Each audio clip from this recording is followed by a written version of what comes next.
Anthony Ryder from South Lyon, Michigan, recently selected as the Lions 2020 Fan of the Year. He has a passion about sports broadcasting. With the 112th selection in the 2021 NFL Draft, the Detroit Lions select Amon-Ra St. Brown, wide receiver, USC. One pride, baby! Yeah!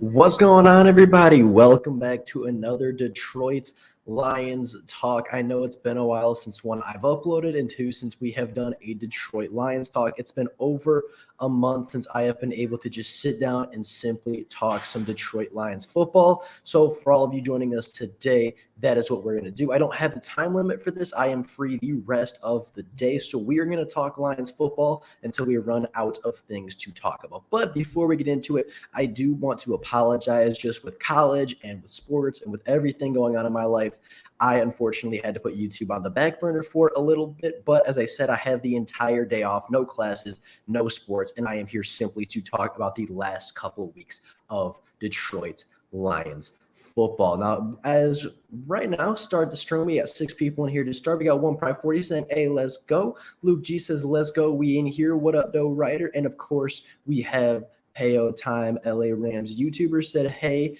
glad to see you back. I'm glad to see everybody here today. Glad to see everybody is here to talk some Lions football. Now, as people start to get in, I have a little bit of, I guess, just, pre-written down stuff that I wanted to mention and thoughts that I have had over the past couple of weeks since being MIA. The first thing is about the Detroit Lions record. Now, the Detroit Lions, unfortunately, are an 0-5 football team. They are yet to win a football game 5 weeks into the NFL season, and they have lost 2 heartbreakers, one to the Baltimore Ravens and one to the Minnesota Vikings. However, even though the Detroit Lions have lost 5 games in a row, even though they are yet to win a game in 2021, I do have a couple of major takeaways, and none of them are really that poor. The first takeaway is that the Lions are not as bad as their record would suggest. I don't believe the Lions are as bad as an 0-5 team, and I don't believe the Detroit Lions are the second worst team in the NFL. Now, by no means are they the best. By no means are they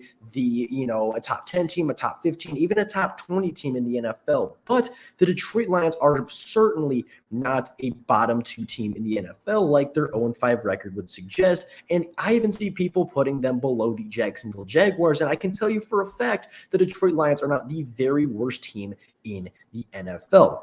My second takeaway from the first 5 weeks is that the Detroit Lions are a much improved football team from when Matt Patricia was the head coach. When you look back to last season with Matt Patricia, you look to this season with Dan Campbell, there is a very, very clear difference in the way that the players play, the players prepare. There's a very big difference in how the games are coached, how the games are played out. And there's a very, very big difference between then and now. So from that standpoint, I do believe the Detroit Lions are an improved football. I think the addition of Dan Campbell, the addition of all these coaches and all these players that have actually bought in to Dan Campbell's scheme, to Dan Campbell's system, and to Dan Campbell as a coach, I think the Detroit Lions are a better football team because of it. And honestly, if I'm being real, I think the Detroit Lions honestly should be a 2-3 football team. They very much should have and very much deserve to lose to the 49ers. They very much deserved to lose to the Green Bay Packers, but they outplayed the Baltimore Ravens for a majority of the football game. And although they didn't outplay the Minnesota Vikings,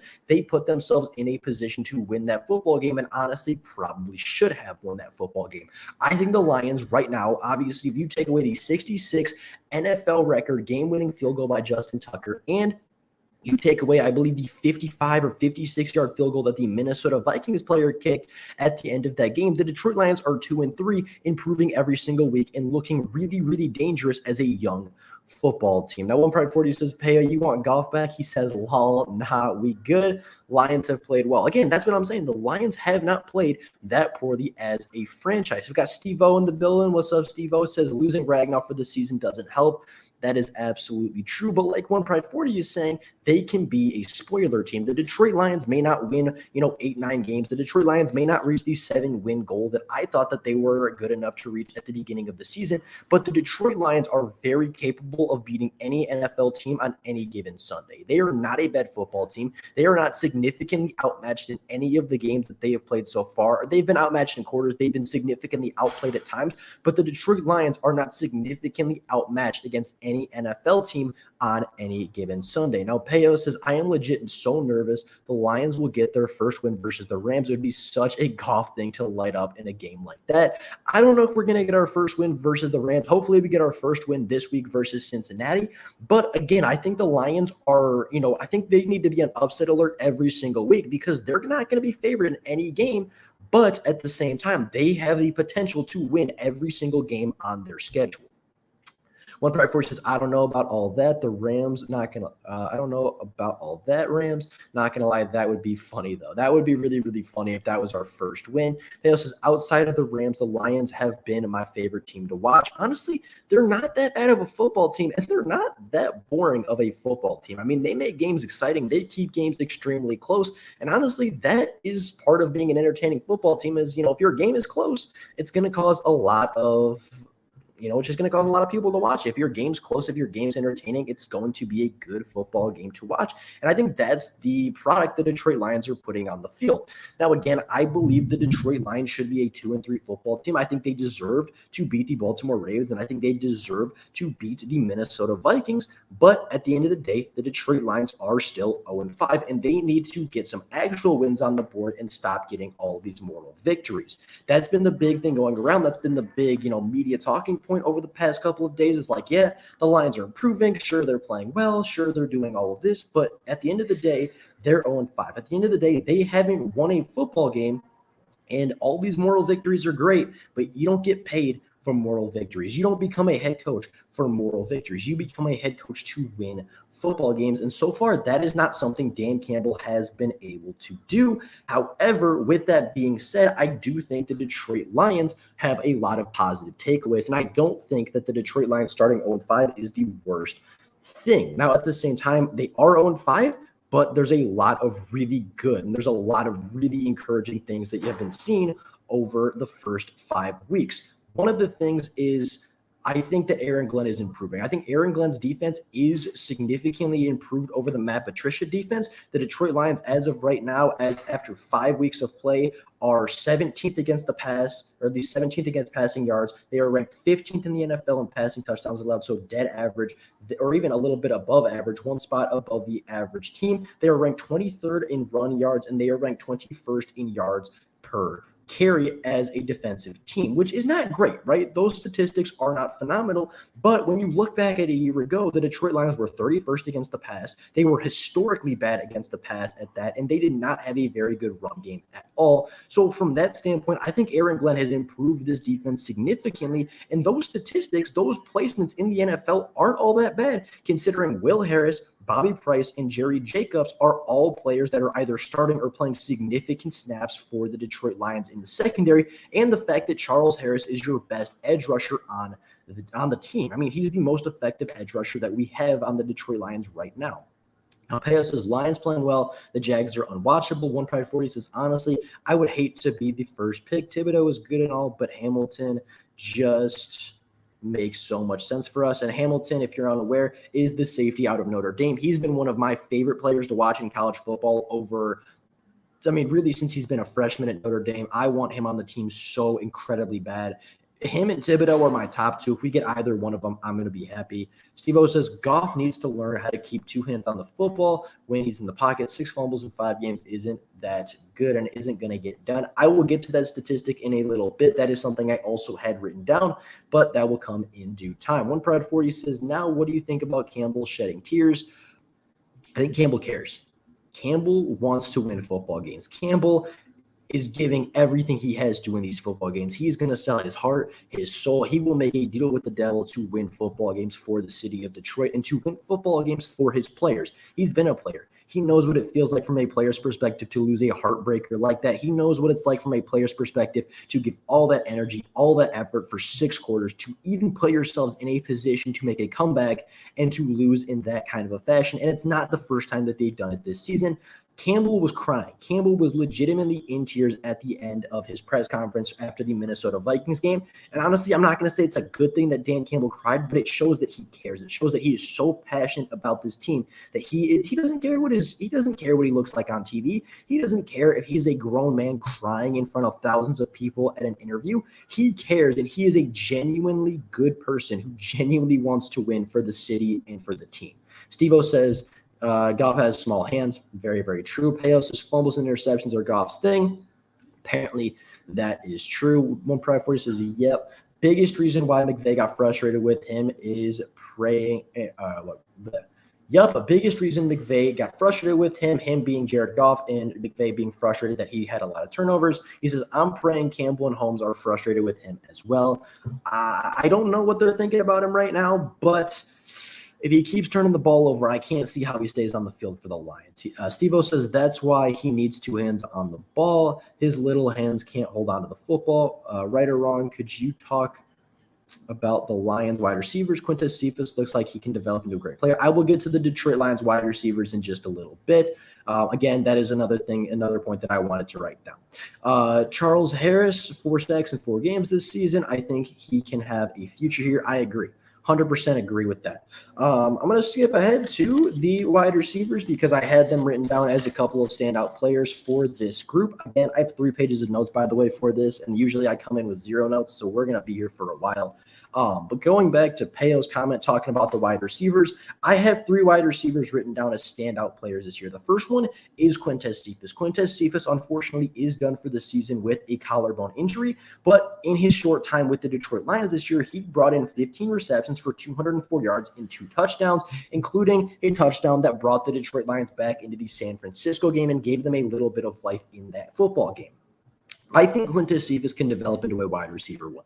He's running really good routes. He has really, really good hands. He is a really good player that knows nothing but put your head down and work hard. That is the Campbell style. That is what Campbell wants in his system, and that is the kind of wide receiver that Dan Campbell wants on his team. And I think that Quintez Cephus has an incredibly bright future if he continues to develop the way that the trajectory says he is right now, right? If he continues to develop, continues to grow, even if he stays a very similar player to what he is right now, I think that he's going to be a very serviceable wide receiver 1, if not even a wide receiver 2 in the Detroit Lions for the long term. Now, another standout wide receiver that I really thought is playing well, especially the past 2 weeks, especially in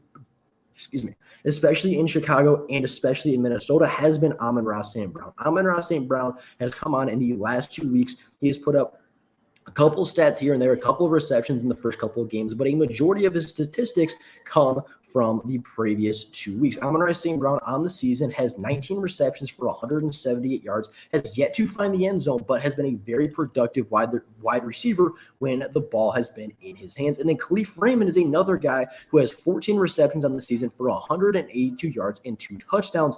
These are not bad statistics for a wide receiver room that, 1, doesn't have an alpha wide receiver, 2, doesn't have the greatest quarterback throwing them the ball, 3, isn't in a super dynamic downfield passing offense, and 4, obviously just they are all getting the ball. There's a lot of, separation when it comes to who's getting the ball here and there. There's a lot of different people getting the ball in a run-heavy offense. Those statistics for those 3 wide receivers aren't particularly poor.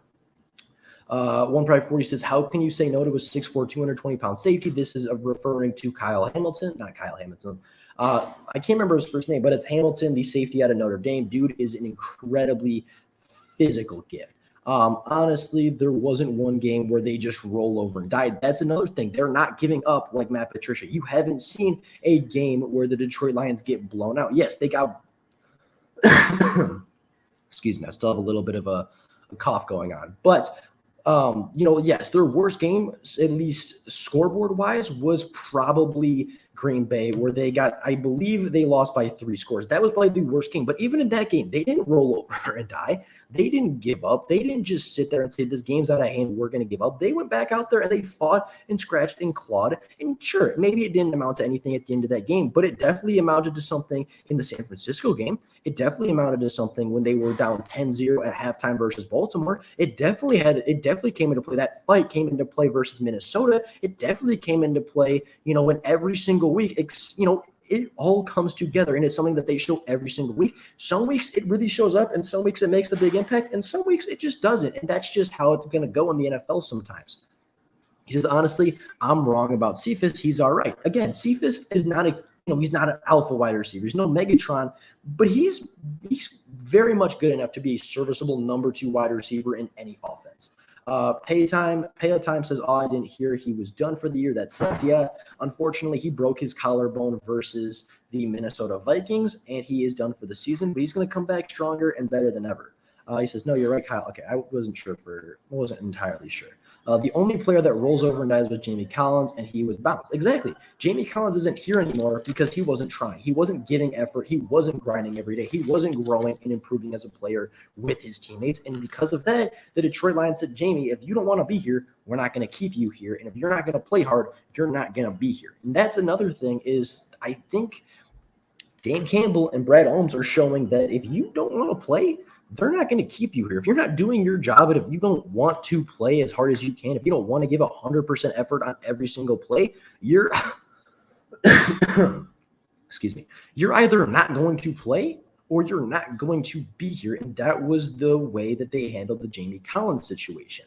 Now, I want to take a backtrack just a little bit. I know we're talking about the wide receivers, and we'll get back to some more standout players because there are a couple of other ones that I really want to highlight.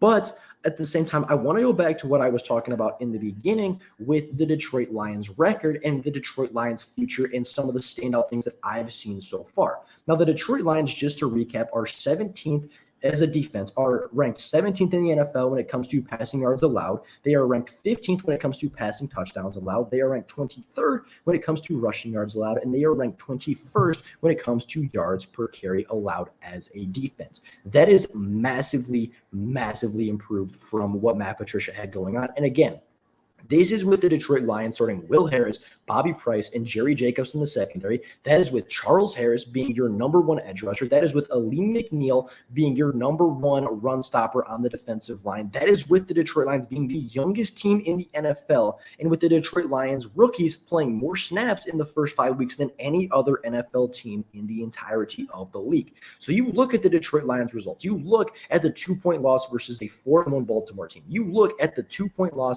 versus a Minnesota Vikings team that I don't think it is as bad as the record would suggest. You look at the 8-point game versus the San Francisco 49ers, who, again, I don't think are as poor as their record would suggest. You look at all these losses, all these close games, and then you look at next year, right? You look at the fact that next year, the Detroit Lions are guaranteed to bring in a Pro Bowl caliber left tackle in Taylor Decker. He's coming back from injury. An all-pro caliber center in Frank Ragnow. A Pro Bowl caliber edge rusher in Romeo Okwara. They bring back their number 1 corner, and they're really, really solid, or at least looked like a solid rookie. Next year will be a sophomore cornerback, and Ifeatu Melifonwu and Jeff Okudah are both making a return. So you get all of those players back guaranteed. Then you also think of the fact that the Detroit Lions have 5 picks that will likely be in the top 100 of the 2022 NFL draft, one of which may even end up being a top 10 selection in the 2021 NFL draft. That's going to be your star.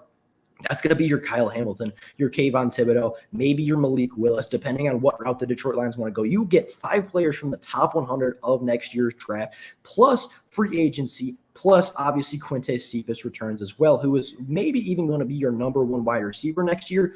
That is a lot of talent coming back. You look at this roster right now, you look at how close they're playing these games, you add a Pro Bowl left tackle, an all-pro center, a Pro Bowl edge rusher, a number 1 wide receiver, a number 1 cornerback, a backup cornerback,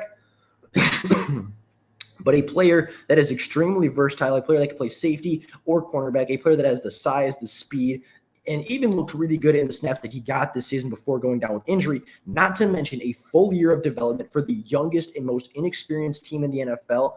You look at that situation, if you're any NFL team, and you're going to say that is a really, really good situation to be in. Yes, the Lions are 0-5, but they have so much potential to look forward to as of next season. He says, good luck to your Lions. Hope they beat the Bengals. Let me know if you want to collab before the Rams-Lions game. I'd love to, Peloton. I don't know if you're still in here, but I'd love to do a collab with you before the Lions and Rams game, whether it be that Sunday or the Saturday before. But I will message you and see if we can get something worked out.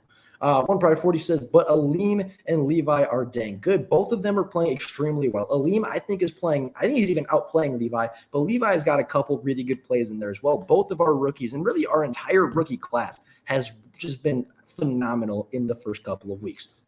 Steve-O says, I think it's more of a lack of experience than a lack of talent. Everybody says we lack talent, but everybody in the NFL is talented. Coaching and experience makes the difference. I don't disagree with you on that. Now, I think the Detroit Lions, with all the injuries that they've sustained, I think the starting 22 that they put on the field, including Bobby Price, Jerry Jacobs, Will Harris, Charles Harris, all being starters, not to mention like Evan Brown's a starter now, not to mention like, Matt Nelson's a starter on the offensive line, not to mention like we're on our, fourth wide receiver at this point. I think the 22 that takes the field is probably a bottom 5 talent-wise in the NFL. But with that being said, I think as a team, the Detroit Lions are definitely not a bottom 5 talent in the NFL. I definitely think there are teams that are significantly less talented and less youthful than the Detroit Lions. And the Detroit Lions right now have a lack of experience at both the coaching and the player standpoint, and that's all going to come with it. I think Aaron Glenn, as a defensive coordinator, has made massive strides in the first couple of games as a full-time defensive coordinator. I think he's improved as a play caller drastically from the first game where we played against San Francisco. I think that Anthony Lynn has improved as a play caller, improved as an offensive coordinator, not as drastically as Aaron Glenn, but I think he's improved as an offensive play caller throughout the first 5 weeks. And I think that experience from the coaching staff and the players are really going to help next year. And I think you're right, Steve-O. I think a lot of it is the lack of experience, right? You have like I said, Bobby Price is playing his first significant NFL snaps this season. You have Jerry Jacobs as a UDFA. A.J. Parker is a UDFA. Derek Barnes is a rookie. Jalen Reeves-Maybin hasn't had significant playing time in the NFL yet, at least not from a defensive standpoint. Charles Harris hasn't really played a ton after being a highly touted draft pick in his respective draft class. You look at Will Harris. He's got some experience, but he's not the greatest player. You look at, Tracy Walker, who I thought had a phenomenal game versus Minnesota. He's been heavily underutilized his entire NFL career. So he has some experience, but not as much as you could potentially not as much as you'd potentially hope for a player like him to have. That is 8 of your starting 11 players that have very little experience, not to mention Ali McNeil, Levi Onwuzurike, both of whom are rookies. That's 10 players with limited experience on the defensive side of the football. And the defense still, at least from a passing perspective, is average, and from a rushing perspective, isn't that poor. Now, One Pride 40 says numerous receivers coming in. That's also true. One Pride 40 also asked the question, now would you re-sign Walker, or would you hand some money to Marcus Williams?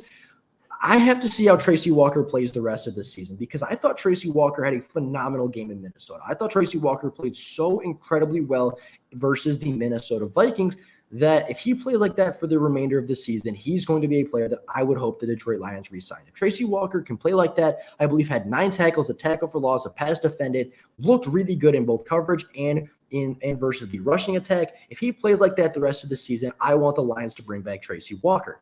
Now, with that being said, I still think they can look to bring in Marcus Williams, even if they re-sign Walker. Walker shouldn't be that much money. Again, has been heavily underutilized, hasn't made a bunch of game-changing plays in his career so far, but is a talented and is a safety with a lot of potential. I think they could bring him back on a very cheap deal and still have money to throw around at guys like Marcus Williams or Jesse Bates once they eventually hit the free agent market.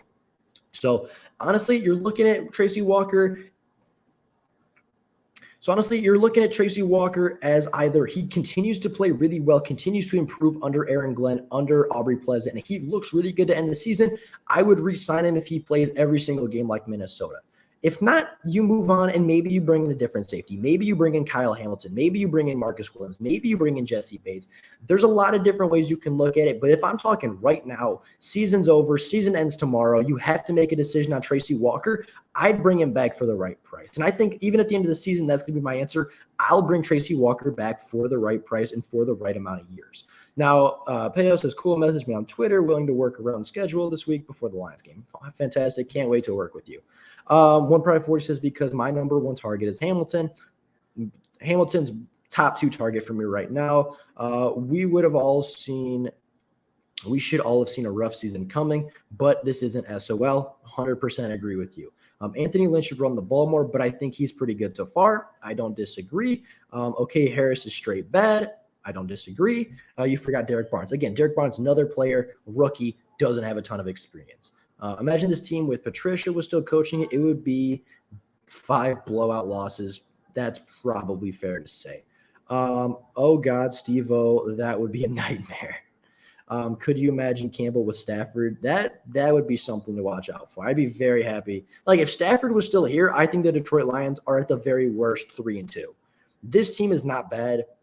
Right, you look at the Stafford trade, the only real difference that would have made this year was Stafford for Goff, and we all know Stafford's much better than Goff. You look at Ifeatu Melifonwu was the 3rd-round pick that we got for Stafford. He's on injured reserve regardless, so he's not contributing this year. In the future, my thoughts might change, but right now, I would take Stafford on this team right now, and I think Stafford wins that 49ers game. I think he makes some throws in the beginning that makes the game way closer and makes it way better for the Detroit Lions' chances to come back in that 4th quarter. You look at the Baltimore game, Stafford does not get shut out in the first half against the Baltimore Ravens. You look at the Bears game, Stafford doesn't lose the football that many times versus the Chicago Bears. Probably makes some throws that Jared Goff can't make.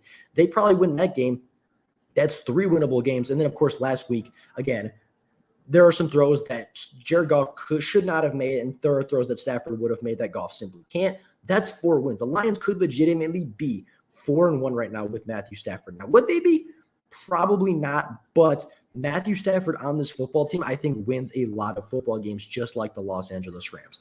I think Walker could be a good 3rd safety, but he still kind of struggles in coverage, in my opinion. I agree. I think he still has a little bit of ways to go. I think he still has a little bit to improve on, and I'd like to see Tracy Walker improve, especially in the coverage aspect of the game, but I don't think he'd be a bad depth. I don't think he'd be a bad depth safety. Again, if Tracy Walker's your 3rd safety, your safety room's probably very, very, very talented. Now, with that being said, I'm going to flip the page, going to my 2nd page of notes, and talk about some of the standout players that I think have really shown and really, earned some recognition and earned some spotlight. Obviously, you have Frank Ragnow. You have, like, the big-name players, like DeAndre Swift is really, really good. Frank Ragnow's good. TJ Hawkinson's good. We'll talk about some of those.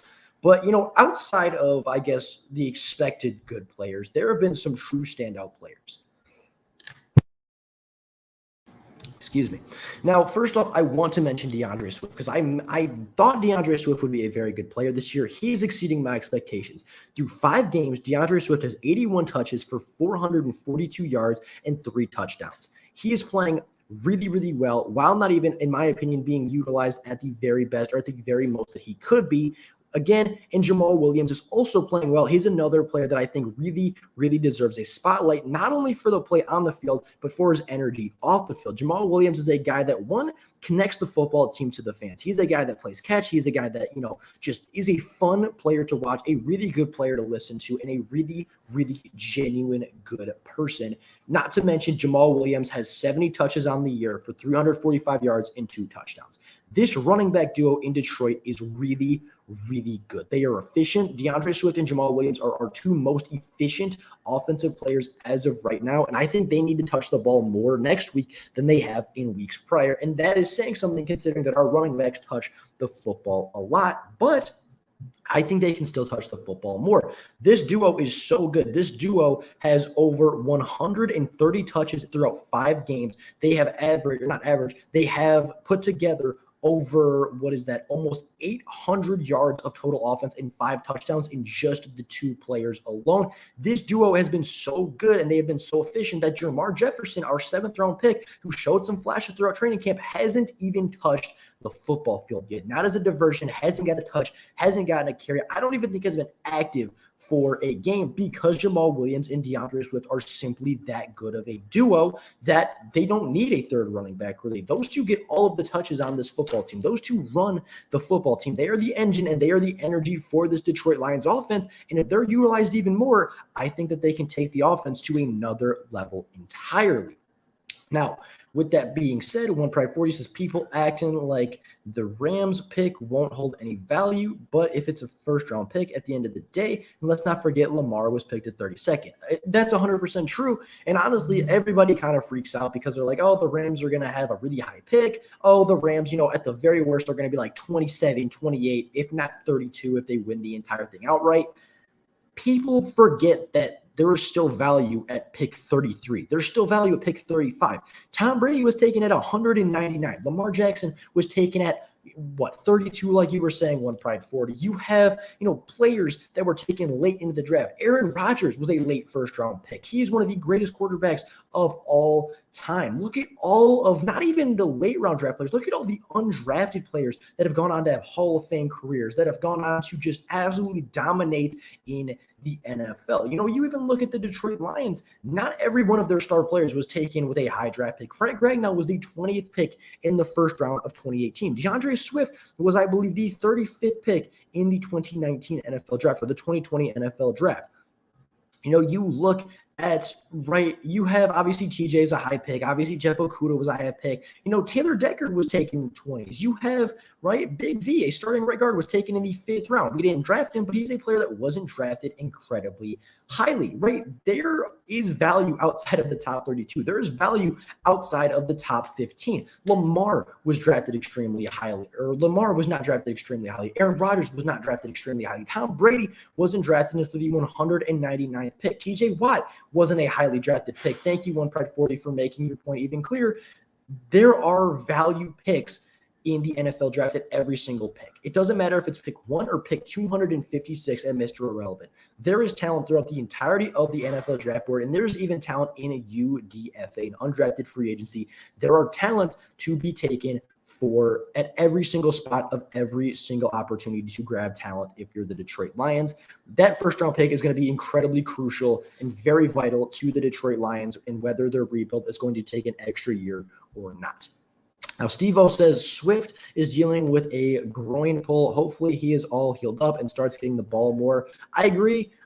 Hopefully he gets better. I don't know how severe the groin injury is. Obviously, he hasn't missed a week. Obviously, has 80-plus touches through 5 games. That is a lot of touches for a running back on a groin injury.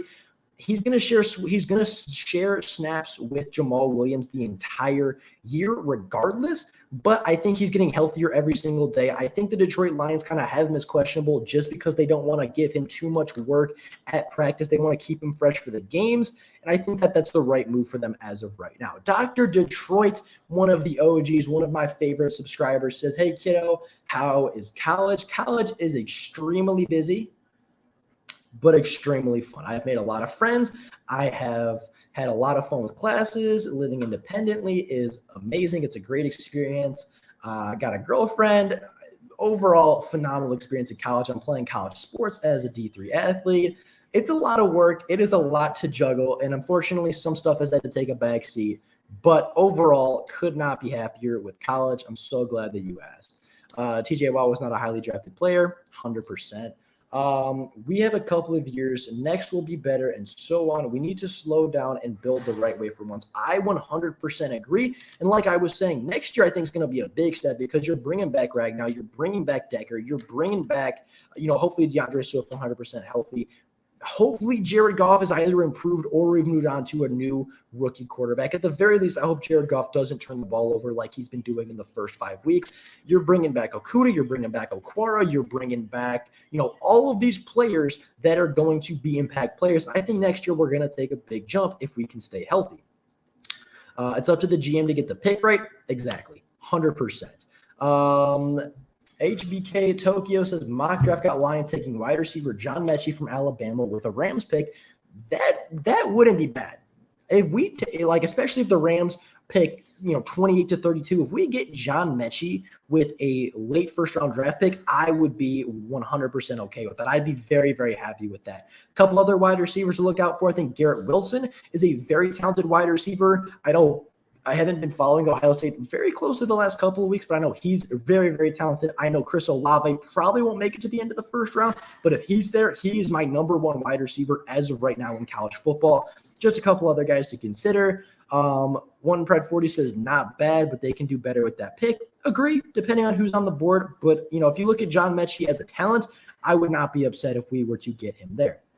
Dr. Detroit says college is a blast. You will not have a better time in your life. Congrats, dude. Next year will be palatable 100%. I missed college, been out for 2 years. I have to go back because I still got some classes to finish. Now this draft class is telling me Holmes is going to get the pick, right? I agree with that 100%. One Pride 40. Brad Holmes killed this draft. Brad Holmes absolutely killed this draft. Penei Sewell struggled a little bit, especially against some veteran pass rushers, but overall, I think he has so much talent. And even in week one, saw the absolute potential that he has as either a left or a right tackle in the NFL. Levi's been playing well. Aleem's been playing well. If he looked really good before he went down with an injury, you look at, Barnes is playing really well. Amon-Ra St. Brown has come on the last couple of weeks. This draft class has been really good. This rookie class, especially the draft class, but even the UDFA has been really, really good. And I think, if it's any indication, that means Brad Holmes is going to get a lot more picks right in the future. Dr. Detroit says hashtag Thibodeau and trade up for Hutchinson or the safety. Any of those players I'd be very, very happy with. Who knows? I can see a quarterback falling to us. Yikes, no, Doc. If the Detroit Lions walk out of the first round next draft class with Kayvon Thibodeau, Kyle Hamilton, or Aiden Hutchinson, that is a really good first-round pick. And if they walk out with a quarterback, especially a late quarterback, like if they take a quarterback with that late first-round pick, especially, this is my guy this year, especially if it's Malik Willis from Liberty, I think that is a phenomenal first-round by the Detroit Lions. Now, with that being said, Dr. Detroit says there are no quarterbacks next year worth a first. I don't know if he's talking about this coming draft class or if he's talking about 2023. But in my opinion, I don't think this draft class is phenomenal for quarterbacks. I'm not a fan of Spencer Rattler. I think Sam Howell is a game manager who can do fine, but I'm not taking him with the first-round pick necessarily. I am not sold on Matt Cornell from Ole Miss. Personally, I just get Johnny Manziel vibes from him. Honestly, I'm not sold on Matt Cornell yet, but I'll definitely go back and I have to watch him a little bit more before I can officially say that I'm out. But for me, Malik Willis is the one and only quarterback. Malik Willis is the one and only guy I would take in the first round of the 2022 NFL draft at the quarterback position as of right now. Personally, maybe I haven't seen the right clips. Maybe I haven't seen the right tape. Maybe I haven't seen the right things on, Instagram and Twitter and watching for myself. But for me right now, the only quarterback that I would take is Malik Willis. And that's the only quarterback I want from the 2022 NFL draft class. Now, again, I have a couple more standout players. Got a little bit off track. Oh, Desmond Ritter's not bad either. Desmond Ridder, I don't think I'd take in the first round. But if he's there with like a mid-second round pick or maybe like even a mid-third round pick, I would not be very like if we get Desmond Ridder kind of like in the same vein that the Vikings got Kellen Mond last year, that's kind of where I see Desmond Ridder right now. But like HBK Tokyo is saying, Desmond Ridder's stock is on the rise. He is not a bad player to take either, but I don't know if I'd take him at the first round value as of right now. Now, with that being said, a couple other standout players. TJ obviously has been very, very good this year. You have Charles Harris, who I think has been a really, really big standout player. Charles Harris has 4 sacks and 3 tackles for loss in just 5 games. He has been a standout player for the Detroit Lions this season. Amani Oruwariye has 2 interceptions in the past 2 games. In versus Ravens and versus the Baltimore Ravens and versus the Chicago Bears. He had 2 interceptions in those 2 games alone. He's been looking pretty good, got beat a couple of times. He's had some ups and downs, but I think Oruwariye has been pretty good for most of the season. Aleem McNeil, Derek Barnes, and A.J. Parker are other players that I think have had really, really good seasons, especially considering that they are rookie standouts. Now, Steve-O says, I would take a quarterback with the Rams first. Howell's better than you think. He just doesn't have the players around him this season. Again, I don't think Howell's bad. I don't think Howell's a bad player at all. I don't think he's that game changer, right? I don't think he's that Lamar Jackson. I don't think he is that Patrick Mahomes. I don't see necessarily the elite upside like I see with Malik Willis, or even like I see with maybe a Desmond Ridder. I think Howell's good. I think he has a very high floor. I'm just concerned about Howell's ceiling at this point in time. Amon-Ra has been balling. Amon-Ra St. Brown has absolutely been balling. Spencer Rattler needs to stay in school and not ready for the NFL. Spencer Rattler might not even stay on his own team. Spencer Rattler might transfer from Oklahoma because whoever he got benched for in the Red River Showdown looked phenomenal. One Pride 40 says, now I believe we can beat the Bengals. I do think we can beat the Bengals. John says we need a lucky win. I don't know if we need a lucky win, but we absolutely need a win. No QB is worth a QB. We need a defense next year and the year after. We need it to look for free agency. Again, I'm only taking a quarterback with the right value. I'm not taking a quarterback in the top 10 because right now I don't see a quarterback worth top 10 value. If, a quarterback has really good value and for whatever reason falls, I'm not going to be upset, right? If we take Desmond Ridder to sit for a year, I would not be upset. If we take Malik Willis to sit for a year and develop and learn for a year, I'm not going to be upset. Even if we take Sam Howell to sit and develop for a year, I'm not going to be super, super upset with that. But it has to be the right value. It has to be the right pick at the right time. And you can't force a quarterback unless one is just sitting there looking you in the eyes and saying, I am the best player available. You need to take me. Now, Steve-O says, I don't know about Oruwariye. Jefferson got open all day on Sunday. Jefferson is a very good wide receiver, and Amani did have a couple passes defended in that game. Amani has had ups and downs this season, but I think he's had some pretty good plays as well. Oh, God, if we draft Rattler, Holmes should be fired. Oh, I hope we don't draft him. I don't think Rattler's coming out this year, personally. I don't think he's good enough, and I don't think he's worth it. I hate Rattler's attitude. I honestly – I'm not a big fan of Spencer Rattler in the entirety. I don't necessarily love his attitude towards the game. I don't necessarily obviously it was a small sample size when he was much younger. I don't like the way he treated his teammates in whatever Netflix documentary followed him in high school. I didn't necessarily like the way he talks to his teammates. I don't love the way that he leads on the football field. I don't love the turnovers that he puts out on the field. He's an incredibly high upside, but incredibly low floor prospect. And honestly, I don't think that's what the Detroit Lions need.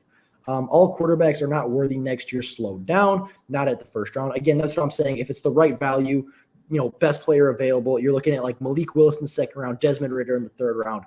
I think you take it. If we end up with a first pick, what can we get a trade out of it? Probably a lot.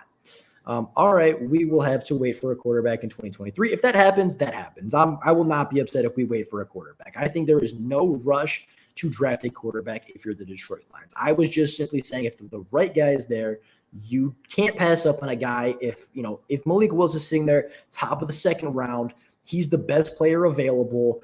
He's looking you dead in the eye, smacking you in the face and saying, just pick me, I'm the best.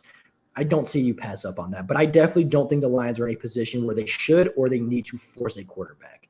Kayvon injury, drop his draft stock? Possibly, but I think he's done enough. Kind of like Nick Bosa, right? You know how good he is. He got injured. It is what it is. Not much, John, unless someone wants Thibodeau. This is the year to move up, not down. The value is in the defense this year. I 100% agree. There's a lot of really good defensive players. I'm not a fan of any QBs next year at all. Stay away unless something drops 2 to 3 rounds. I agree. I 100% agree. Again, me and you, I think, are a little bit at odds on Malik Willis. But other than him, I don't think a quarterback's worthy of a first-round pick. Again, like you said, Dr. Detroit, second, third round, best player available, sure. I'm not looking first-round quarterback this year. Rattler is about to lose his job to a freshman. I don't think he's going to enter the draft this year. I don't think he's going to enter the draft this year at all. Or maybe there's a quarterback like the Stafford situation where we get Rodgers, I know, Wall, or something like that to build after we build the team. That's possible too. Maybe even Stafford after we build. That would be so funny. Rattler better not transfer to Oregon. We don't need him. Yeah, I'm not a big fan of Spencer Rattler. Willis is okay, but again, like I said, we're at odds on Malik Willis. Personally, I like him. Some people, I know a lot of people that like him, but I know a couple people that don't. I like Malik Willis as a player. I think he could be the quarterback of the future. But again, I don't think the Lions should take him unless it's like a really good value pick. Jaden Daniels, quarterback from ASU in the third round. Wouldn't be mad at that. Jaden Daniels, has ups and downs. He's made some really good plays. Has made some very questionable, boneheaded throws. I don't know.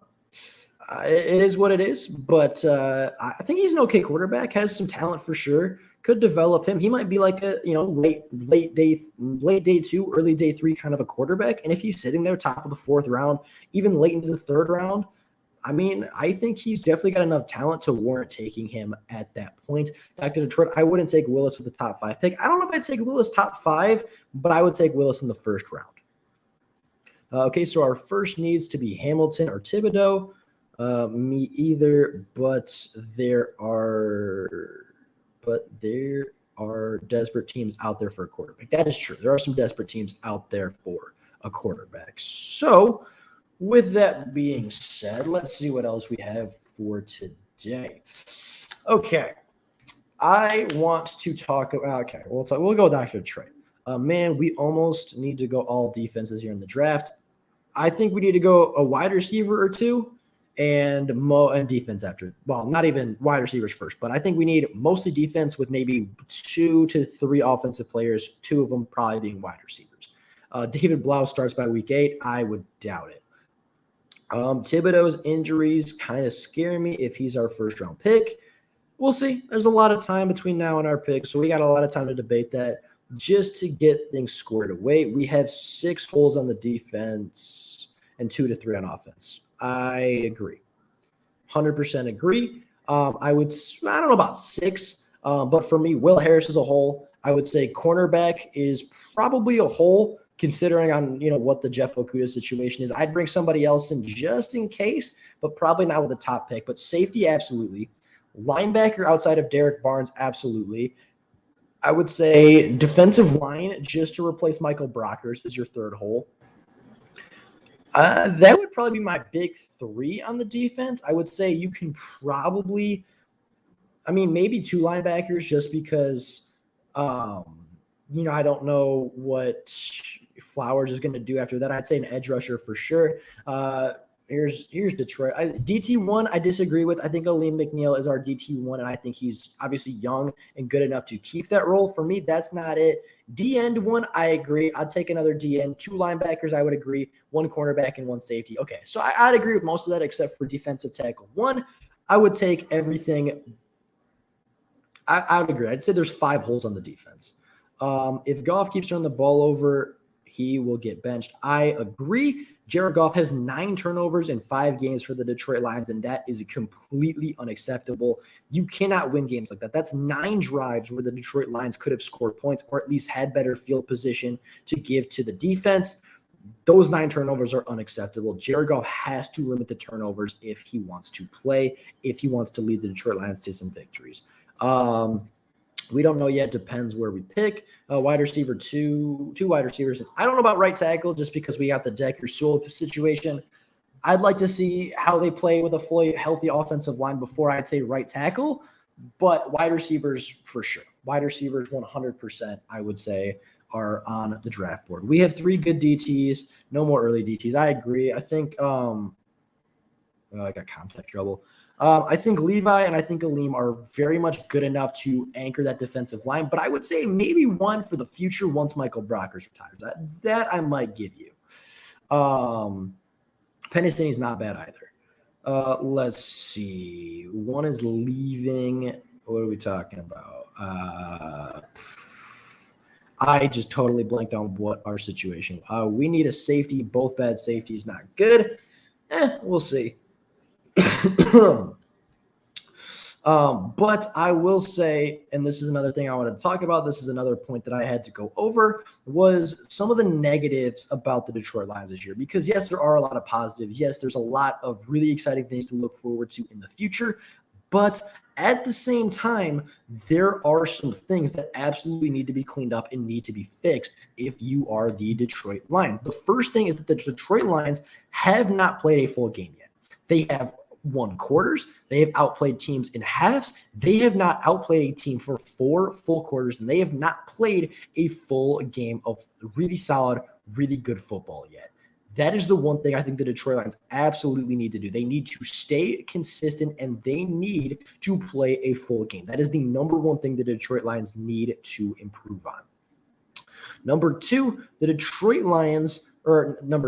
Aaron Glenn needs to learn from his mistakes, and he needs to stop playing so passive aggressive. He needs to stop playing so conservative when the game is on the line and just stick with what's working. Because in the Minnesota game, in the Baltimore game, even to an extent in the other games previous to today, the 4 and 5 man pressures were working. The 4 and 5 man blitzes that he was putting up, the players that he had rushed in the passer were getting pressure on the quarterback.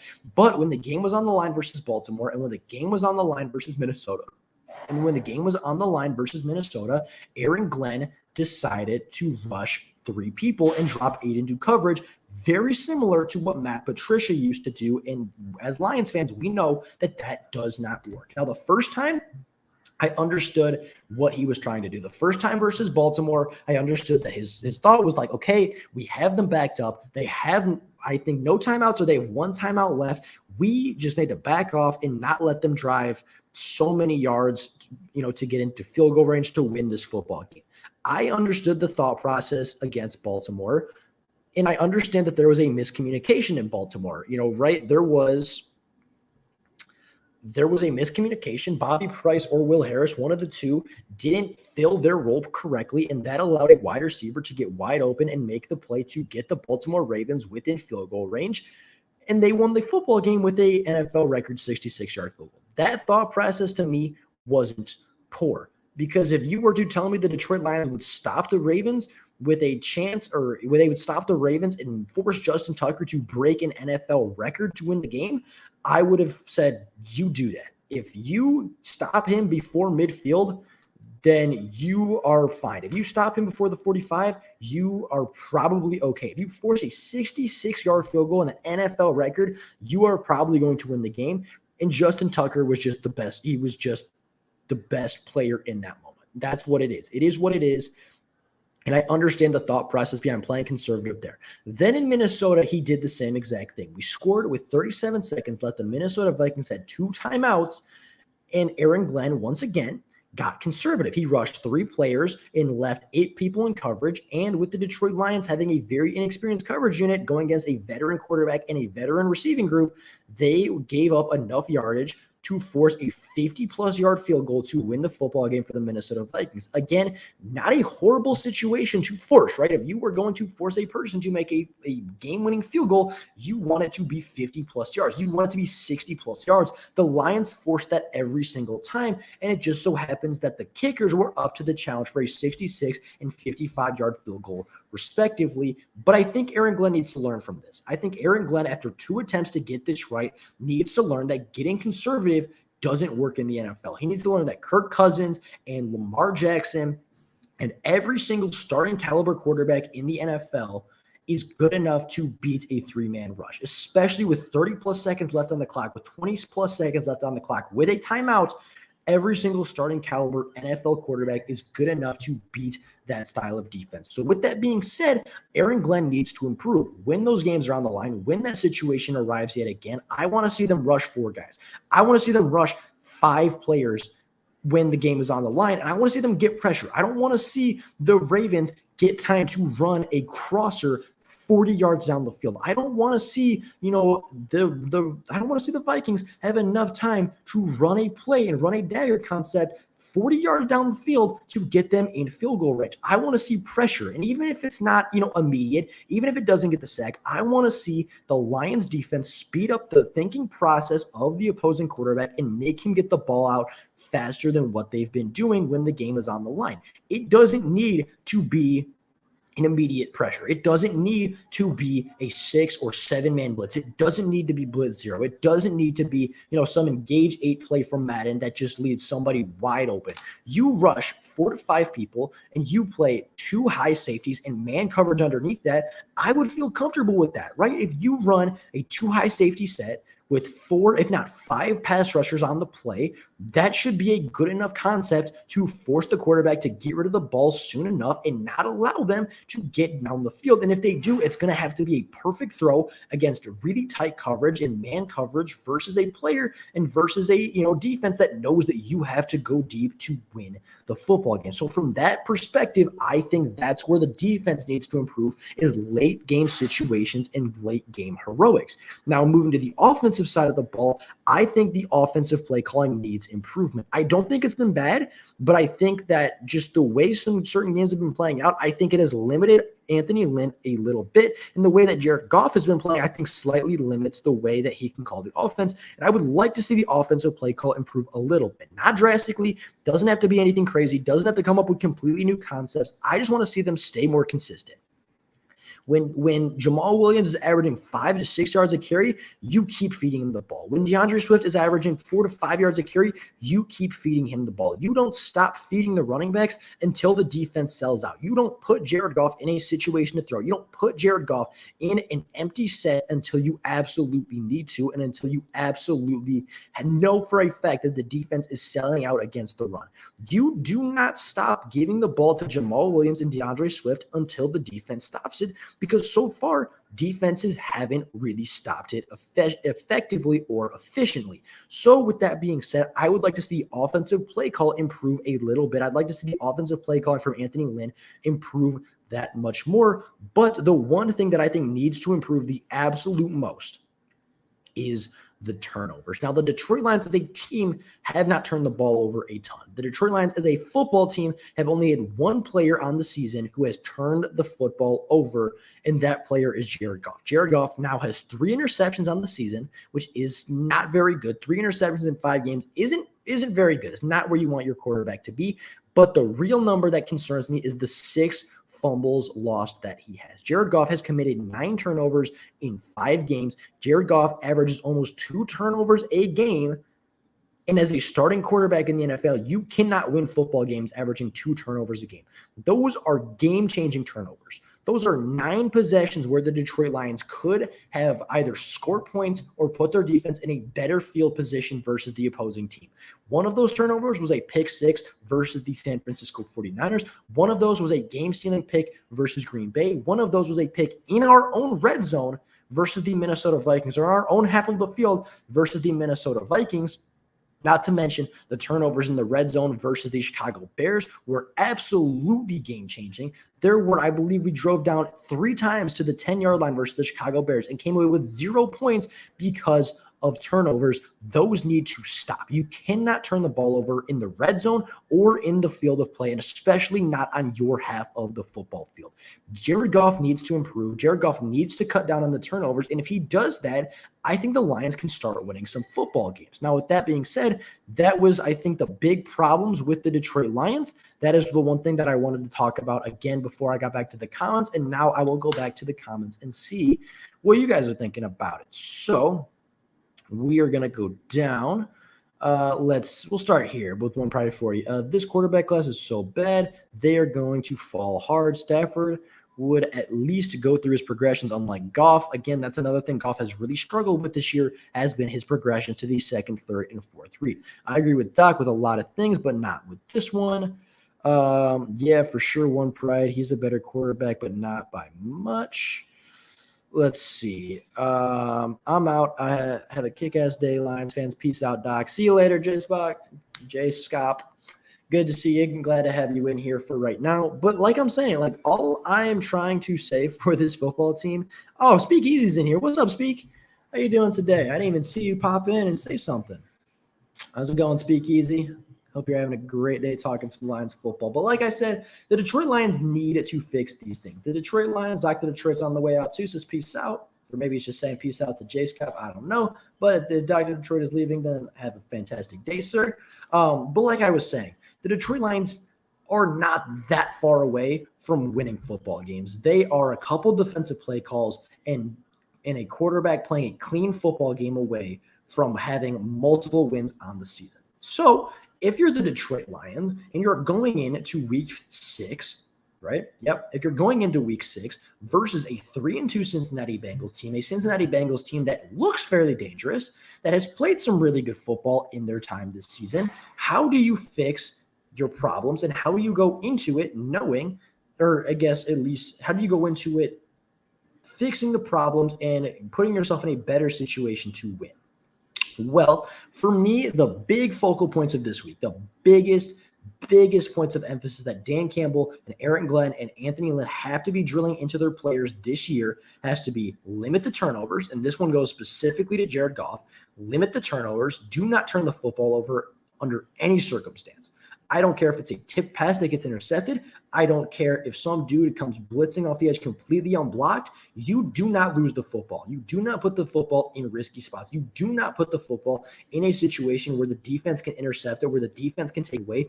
You preach ball security all 7 days that you were at practice. Every single time you see Jared Goff in the hallway, every single time you see Jared Goff on the practice field, you as a coach need to emphasize ball security to your starting quarterback if you want to win football games. Another one, like I said earlier, don't get conservative. When the 4 and 5 man pressures are working versus Cincinnati, like I believe that they will, do not stop them. If the game is tight, if the game is close, if you as the Detroit Lions are winning with less than a minute, do not get conservative. Send your pressures, send your blitzes, play the defense, play the game exactly like you've been playing all game, and play the defense that got you in that situation in the first place. Because the Detroit Lions defense versus Baltimore played well enough to win. They were getting consistent pressure, and if they just continued to play the same game they played all 90 minutes, they would have probably won that football game. The Detroit Lions defense played really well versus Minnesota, but they got conservative at the end. And if they just played the way they played the rest of the 90 minutes, I think they win that football game in Minnesota. If you're Aaron Glenn, your defense is working. Don't overthink it. Don't change up your defense just because the game is close to being over. Don't change what's working just because the clock is somewhat in your favor in certain circumstances. Don't change up what's working just because of what the clock is telling you. Do what you know is going to work. Do what you game plan for the entire week. Because I will tell you what, Aaron Glenn's a good football player, or he's a good football mind. He's a really good defensive coordinator who has really good ideas that has put his players in positions to not only make plays, but has put his players in position to have a at least average defense this NFL season with admittedly some lackluster talent and some very poor injury luck. Aaron Glenn is a smart defensive coordinator. Aaron Glenn is a phenomenal football mind, and he knows what he's doing. But he's young and inexperienced. He is overthinking some things. He is changing some things when they don't need to be changed. And if you're Aaron Glenn, and if somehow you see this, if somehow, Aaron Glenn finds this clip or finds this stream on YouTube, the only thing I want to ask is when you have a defense that's working, when you have a defense that you know is working, that you've drawn up, that you've practiced the entire week, don't change it. It's working. It held the Minnesota Vikings to 17 points through 3 and 9/10 of a quarter, held them to 17 points with 30 seconds left on the clock. So why change it? Your defense was working. Yeah, they're going to be more pass heavy, but the pressures were getting there. You were getting to Kirk Cousins. You were making him feel some pressure. So just don't change it. Just keep your defense with what is working, and you're going to be fine. On Pride 40 says, I will say AJ Parker has been amazing. AJ Parker has been a very good surprise. He is not way better. One guy is 22 of 26, ranked the others is 6th. Two entirely different teams. Golf looks better in LA also, but we have to build a team, then get our quarterback. The market dictates that. I agree.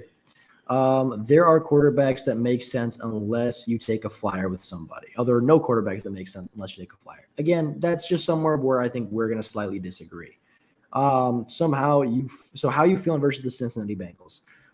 I think if the Detroit Lions can do the things that I'm saying, if they can fix some of their mistakes, like limit turnovers, not get conservative, lean on their running backs, and stay consistent for 4 entire quarters, there's no reason the Detroit Lions should not and cannot win this football game on Sunday.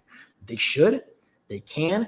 Now it's up to them to do it. It's up to them to do the thing. They have to win this football game because they're talented enough, they are coached well enough, they cannot have more moral victories. Moral victories are done with. All that matters now is that the Detroit Lions get wins and improve as a football team, and I think they can do both of those things come Sunday. So we will probably have Goof for this and next year. Then I see him getting bumped in the following. I hope that is true. Well, let's just wait for DJ in 2023. If we're waiting for a quarterback in 2023, we are waiting for the Alabama quarterback. Alabama, the kid from Alabama is phenomenal. The kid, Bryce Young is amazing. That's all I'm going to say. I want Bryce Young more than I want DJ. DJ's not bad, but watching the Clemson offense this year, I want the Alabama quarterback over the Clemson one. Bengals are going to clean our clock. Yes, I'm down with that. I agree, Anthony. Just put the pedal down, and you have nothing to lose. Have to get back to work. Hey, stay safe, Anthony, and enjoy it. Again, you will not have a better time in your life the next 3 years. I appreciate it, man. Hope to see you back very, very soon. Again, I'm trying to stream more, trying to get back in the whole YouTube grind. So hopefully we will see you next time on the next Lions Talk. But with that being said, we're going to keep moving. One Pride 40 says, just remember, J.K. Scott had fumbling problems. He had to carry a football to class because he had fumbling issues. And if a teammate see him, they would punch it out. That's actually funny. I didn't know that was a thing. That's hilarious. I didn't know LJ Scott had to do that, but that's really, really funny. Bryce Young is a stud. Bryce Young is really, really good. But, with that being said, going back to One Pride 40's comment earlier, I think the Lions can win this game. And I think the Lions can win 5 to 6 games this season still. Yes, they have a tough schedule. Yes, they are a very young, very inexperienced team, but they're growing. They're getting better every single week. They're getting better every single day that they hit the football field. Aaron Glenn is improving every time he calls a play. Dan Campbell is improving every time the Detroit Lions call a game. Every single coach, every single player is getting more and more experience by the snap. And I think the Detroit Lions can win 5 to 6 games still yet this season. I think the Detroit Lions, they are obviously very clearly improving every single week. They're improving every single day, every single game. The Detroit Lions are improving as a football team, as a coaching staff, as an organization. In every aspect of the football game, they are improving as a team, and I cannot wait to see what they do next year when they get their talent back, when they get their, when they get their all-star pass rusher, when they get their all-star center, when they get their, left tackle of, 5-6 years, that is a Pro Bowl caliber player. When they get these talents back, with all the experience that these young guys are gaining this season, the Detroit Lions can be an extremely dangerous team next year. And I think that's going to be the case. And honestly, if literally two plays go differently, the Detroit Lions, at least the media, is not talking about the Detroit Lions as one of the only 2 0-5 teams. They're not talking about the Detroit Lions as a team that possibly gets the number 1 overall pick. If 2 field goals are missed, including an NFL record field goal, if those 2 field goals are missed in Baltimore and in Minnesota, the Detroit Lions are a 2-3 team on the rise, getting better every single week. And the narrative then shifts from, oh my God, it's panic time, hit the panic button because we're 0-5, to this rebuild's working. This rebuild is going according to plan. And if you look at the Detroit Lions' recent form, yes, the Chicago Bears game was not great. But even from the Chicago Bears game, there's good to take away from that. The Lions drove down. The Lions had the Bears number until the 10-yard line. And if Jared Goff doesn't lose 3 possessions in that Chicago Bears game off of fumbles, there's no telling what happens in that game. The Lions lost that game by 2 scores. If Jared Goff doesn't give up 3 possessions in the red zone, who knows where that game would have gone, right? If Jared Goff plays any better in the first half to even get in field goal range, the Lions win versus the Baltimore Ravens. If, Jared Goff doesn't throw that pick in Minnesota and saves that possession, or doesn't fumble twice in Minnesota and saves those possessions, who knows what kind of points the Detroit Lions could have salvaged in those 3 possessions in a game that ended up being decided by just 2 points on a last-second field goal. The Lions are not a bad team, and the rebuild is 100% working. And if anybody tells you that it's not, don't believe them. If anybody in the national media says that the Detroit Lions are the worst team in football, they aren't watching the Detroit Lions, because the Lions should be a 2-3 football team on the rise. They should be a 2-3 football team while being the youngest team in the NFL, while being the least experienced coaching staff in the NFL that is on the rise. And that right there is a scary thought if you are playing the Detroit Lions. Now, One Pride 40 says, but at least I got MSU got absolutely bonkers this year. I'm so excited for the Michigan State rivalry game. That will be fun. Mark D'Antonio was so good before he peaked.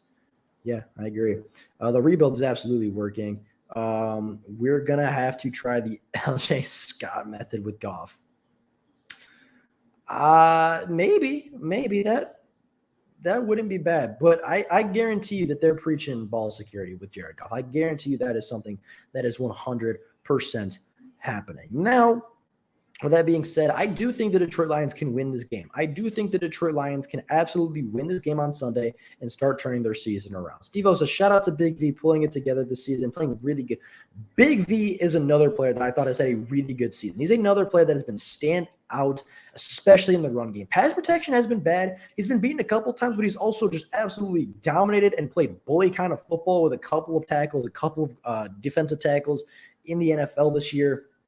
He's been playing really well. Him and Frank Ragnow in the Green Bay game opened 2 holes in the running game that you legitimately, not even exaggerating, could have driven a semi-truck through. They were that big of holes in the defensive line that you could have driven a semi-truck completely through the hole before it closed. Those two, especially Ragnow and Big V on that part of the offensive line, are really good run blockers. That's where I wanted the Detroit Lions to run a majority of their plays this season, was behind those guys. Plus, with Penei Sewell on the other side being a phenomenal run blocker, I really think the right side is where our best runs are going to come once everybody gets healthy. But obviously, Ragnow's still really good in pass protection. Jonah Jackson's definitely more of a pass protector. Taylor Decker's definitely more of a pass protector. So, and, obviously Sewell and Big V aren't bad at pass protecting either, but I think that Big V especially has really stood out this year, especially after having a down year last year, a down year in 2020 with some injury concerns, with him not playing very well and him having to move positions after being signed as a right tackle. He's impressed so much this year. He's been so impressive and he's been so good this year. And again, if the Lions see this amount and they show this to Big V, I just want to give a round of applause to Big V for the football he's been playing. Now, have you been paying attention to Big Ten football? I have. College football is another thing that I love to watch. Actually, I would say I enjoy the entirety of college football more than I enjoy the entirety of the NFL. I'm absolutely a Lions fan. The Lions are my number one team, regardless of level, regardless of sport, regardless of whatever. They're my number one team, and I will always support them no matter what. And I love the NFL, but I think college football as an entirety and as a sport is more entertaining than the NFL. And I think that's the same. I think a lot of college athletics are better than the professional variants. Now, with that being said, I've definitely watched the Big Ten. I've watched Ohio State. I've watched Michigan. I've watched every single Michigan game. I've watched every single Michigan State game. This Big Ten is good. The Big Ten is extremely good. MSU is very good. Their defense is amazing, and Kenneth Walker is a beast. I don't know if Kenneth Walker is eligible or not. I don't know what class Kenneth Walker is part of, but he's a very good running back. A win against Cincinnati would mean so much going into LA. I agree. I think that would give us some hope. I think that would give us some confidence. I think that would be a really good stepping stone for Campbell to just jump on and say, this is what we have to do. This was a winning football team. This was a winning organization who was 3-2 on the year, who has a really good young quarterback, who has a really good receiving core, who has some really good defensive talent, and you just beat them. You outplayed them for 90 minutes. Is it 90? Nope. I keep saying 90 minutes because that's what it is in soccer. You outplayed them for 60 minutes, and you beat a very good quality football team. I think that's the stepping stone Campbell needs as of right now to take this team to the next level, because it's not like this team isn't buying in. It's not like the Detroit Lions haven't bought in to whatever Dan Campbell is selling. It's not like they're not buying the Kool-Aid that Dan Campbell's been selling at his Kool-Aid stand at Ford Field or at Allen Park, right? They're buying in. They know what he's doing. They know what Dan Campbell's trying to build, and every single player is here for the long run. Every single player is here for the process of building up the Detroit Lions. But I think that win versus Cincinnati could mean so much and just be not even like a necessary stepping stone, but I think it could be a stepping stone to just take this team farther, faster, if that makes sense to you. Goff successful. We have got a top 5 run game and a defense. Yeah, Jared Goff is holding the Lions back right now, and Jared Goff needs to improve. Walker is a junior. Okay, so he is draft eligible this year. That is good to know. He'll probably come out this year, I would guess. And he'll probably be drafted relatively highly. I'm not going to say the Lions should draft a running back, but depending on the draft stock of Kenneth Walker, I'm just going to say him and DeAndre Swift and Jamal Williams. I don't know if you could name a better running back trio than those three. Burrow is questionable with a throat contusion. God, I feel that. We got the game if he doesn't play. I thought the same thing about Dalvin Cook not playing last week, but if Joe Burrow's not playing, that is a very big win for the Detroit Lions. With Aiden Hutchinson from Michigan, is Aiden Hutchinson from Michigan that good? He can be the number 2. I would say he's that good. I've watched a lot of the Michigan games, and I would say that he's not quite as dominant as I think people make him out to be. He doesn't necessarily fly around the edge, doesn't necessarily have the greatest burst, or he's not, I wouldn't say the best at any one thing. He's not as athletically gifted or athletically freaky as Kayvon Thibodeaux, right? He's not Chase Young. He's not Myles Garrett, but he's good. He's good at everything. He's good against the pass. He's good against the run. He has tremendous effort. That's the one thing I think is the best about Aiden Hutchinson is his effort and his just willingness to run to the football regardless of who has the ball. Whether there was a screen pass versus Nebraska where he started pass rushing. They threw the screen. He got all the way out to the boundary and made the tackle on the wide receiver. His effort is tremendous. And I think that's the one thing that puts that's the one thing that Aiden Hutchinson has above every other defensive lineman in college football is his effort and his willingness to find the football. He's probably going to play. Joe Burrow will probably play. That's true. But if he doesn't, that's a big win. DJ from Clemson is trash, over a hyped QB. Again, kind of like Spencer Rattler. He has a ton of talent. He just, for whatever reason, isn't putting it on the table. For whatever reason, we're not seeing DJ put up the numbers like we even saw last year, right? We saw versus Notre Dame last year, DJ took over for Trevor Lawrence, passed for 400 yards and a bunch of touchdowns, but they didn't win that game, right? DJ is not winning football games for the Clemson Tigers. The Clemson Tigers are unranked for the first time since 2014. He's not winning football games, and the offense isn't quite clicking like that. And maybe that's just part of having a young quarterback. Maybe that's just part of playing your first couple of games as a starting quarterback. And maybe that's just, the team around him isn't as good as the team that was around Trevor Lawrence, the team that was around Deshaun Watson, because Deshaun Watson had some elite wide receivers. Trevor Lawrence had some really good wide receivers and an elite running back. DJ doesn't really have a great offensive line, doesn't really have a great running back, and his receivers are just kind of meh. But at the end of the day, I think DJ is talented, and I want to see more out of DJ before I make a final decision on him. I can see MSU's receivers go absolutely nuts against U of M DBs. They did last year. They definitely had a field day last year. I can't remember, and I don't know the college rosters like I know the Detroit Lions, but I know that the last week versus Rutgers, Michigan State, one of their wide receivers 200 yards in the first half. And then I don't know his name, but it's something Reed. Whoever killed the Wolverines last year, he's really, really good. I like him as a wide receiver as well. Michigan State fans, please let me know what his actual name is, but it's something Reed. He's just phenomenal. He's I think he wears number 1. But for whatever reason last year, I feel like he wore number 7, but I could be very mistaken on the number. Noah's O-line is failing DJ. That's one thing that I absolutely noticed, especially versus Georgia. Hutchinson is a better athlete than you think. He's definitely not the same level of athlete as the Bosa brothers. Yeah, that's what I mean. And when I was talking about Hutchinson, I don't think he's a bad player. Okay, Jaden Reed, that's who I was thinking of as the wide receiver for Michigan State. But when I was talking about Aiden Hutchinson, I didn't mean he was a bad player, nor did I mean he was a bad athlete, because he's not. Aiden Hutchinson is a really good athlete. Aiden Hutchinson is more than athletic enough to play in the NFL. He's more than athletic enough to be a good edge rusher in the NFL. In my opinion, he's not as athletically gifted as Chase Young or Kayvon Thibodeaux. In my opinion, he's not as technically sound as the Bosa brothers. In my opinion, he's not the quote-unquote generational talent that Joey or Nick or Chase Young or Kayvon Thibodeaux or, Bradley Chubb or Myles Garrett was when they were coming out of college. He's not on the same level as Von Miller. He's not an elite top 2, top 3 pick in the NFL as an edge rusher, but he's good. Aiden Hutchinson is good. He's a better athlete than I think people give him credit for. And again, he gives so much effort that it's hard to not like the kid.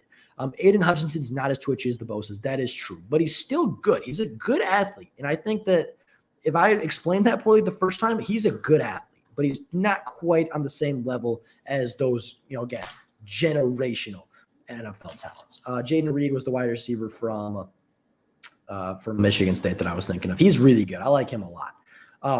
But we don't got to go back to lines. We can start talking about college football. What else you got, guys? Come on. I'm out of stuff. I'm pretty much out of my pre-written down notes. I got through everything. I got through the Detroit Lions record. I got through all of my thoughts of them. It took me about an hour, but I got there. So with that being said, now we've kind of been going with you guys a little bit, but at the same time, kind of working back and forth between the pre-written down stuff. Right now is your guys' time. You have 12 people in the chat, 12 people able to make some comments. What questions do you have? What do you want to know? What do you want to talk about? Does not matter to me. It can be college, can be NFL, can be Lions, can be anything regarding the sport of football. I'm here to talk about it because, again, I got time to spare. But with that being said, until people start commenting, I am going to go back to the Michigan versus Michigan State rivalry game this year because I think it's going to be a phenomenal game. I believe, and I missed one Michigan State game, but I've watched every single Michigan game. Michigan looks really, really good. They have a really good running game, and they have a really solid defense. Their quarterback isn't great. McNamara is not a phenomenal quarterback, but I do think he's at least semi-serviceable, and he doesn't make a lot of game-changing mistakes like Jared Goff. On the other side of this rivalry, Michigan State has a phenomenal defense and a phenomenal run game. They're very similar to Michigan. I think Michigan's more explosive. I think it's Blake Corum. Number 2 for the Michigan Wolverines is an explosive runner. He is somebody that the Michigan State Spartans have to contain. And Hassan Haskins is another guy. Their running game is just really good. I think if Michigan State wants to win this game, I think if either team wants to win this game, they have to make the quarterback win it. They have to take away the run game, and that's the first step for Michigan and Michigan State because Kenneth Walker is amazing. Kenneth Walker is an elite running back in the Big Ten. Hassan Haskins and Blake Corum are very good. I wouldn't say they're elite. They're definitely not the best in the Big Ten, but they are up there, and they are the best duo, I would say, in the Big Ten right now. And both lines for Michigan and Michigan State can run block very well. Both quarterbacks for Michigan and Michigan State are yet to show everything that they have, or I guess they are yet to show that they are game-changing talents for their teams. Now, Michigan State's quarterback has been serviceable, just like Jake McNamara has been serviceable for the Michigan Wolverines, but neither one has made the game-changing throws or the game-changing plays that need to be made to win against a top, highly ranked opponents like they are both going to be facing this, or not this Saturday, but next Saturday, I believe, or whenever they do end up playing. So with that being said, whatever quarterback can make the most plays, I think is going to win the game. Tactical Puma says, might have missed this, but I thought on quarterbacks in this year's draft class, yeah, a little bit. We talked about this earlier. But overall, I'm not a big fan of this class. I don't love Spencer Rattler. To me, is undraftable. To me, he is an undraftable player. And maybe that shocks some people. Maybe that ends up being like some quote that comes back to bite me. Right now, if I'm a general manager, I will not draft Spencer Rattler with anything other than a 7th-round pick. And even that, I think, could be a waste of a pick because he's turnover prone, and I don't like his attitude towards his teammates and towards his team. Who else? Sam Howell, I think, is good. I think has an incredibly high floor, but I think has a slightly limited ceiling. Again, I don't think he's being helped out tremendously by his playmakers at the University of North Carolina, not at least like he was last year. Last year, he had a very good running game and 2 really good wide receivers to throw to. I think you look at last year's Sam Howell is what you're going to get in the NFL. Good player, high ceiling, but I don't know if he can make the game-changing plays that you need at the quarterback position or that you want at the quarterback position. Malik Willis is my guy. Number one quarterback in my draft board as of right now, the quarterback out of Liberty. For me, he has a big arm. He's incredibly mobile. He makes plays on the ground and through the air. Really good ball placement. Yes, he's playing at Liberty, but at the same time, he's beaten FBS competition. He should have beaten Syracuse. He was obviously I believe he was at Auburn before he was at Liberty. So he can compete with SEC kind of talent. To me, Malik Willis is my number one. You look at some other guys later on the board. I don't like Matt Cornell. I think he just, for whatever reason, gives me Johnny Manziel vibes, and for me, that's a little bit too much. I'm gonna go back and watch. I'm gonna go back and watch him more. I'm gonna go back and watch Matt Cornell a little bit more, but for me, I'm not a big fan of him. You look at. I know that JT Daniels is in this draft class. I like him out of Georgia. Whenever he's healthy, I take him early day three. You look at Arizona State quarterback JD Daniels. I don't remember his name. Something Daniels, quarterback at Arizona State. I like him as a late day 2, early day 3 pick. I like Desmond Ridder. I like as kind of a late day 1, mid day 2 kind of a prospect. For me, I don't like any of the quarterbacks day 1 except for Malik Willis. I think everybody else is kind of a day 2 talent that could either sit or definitely use some time.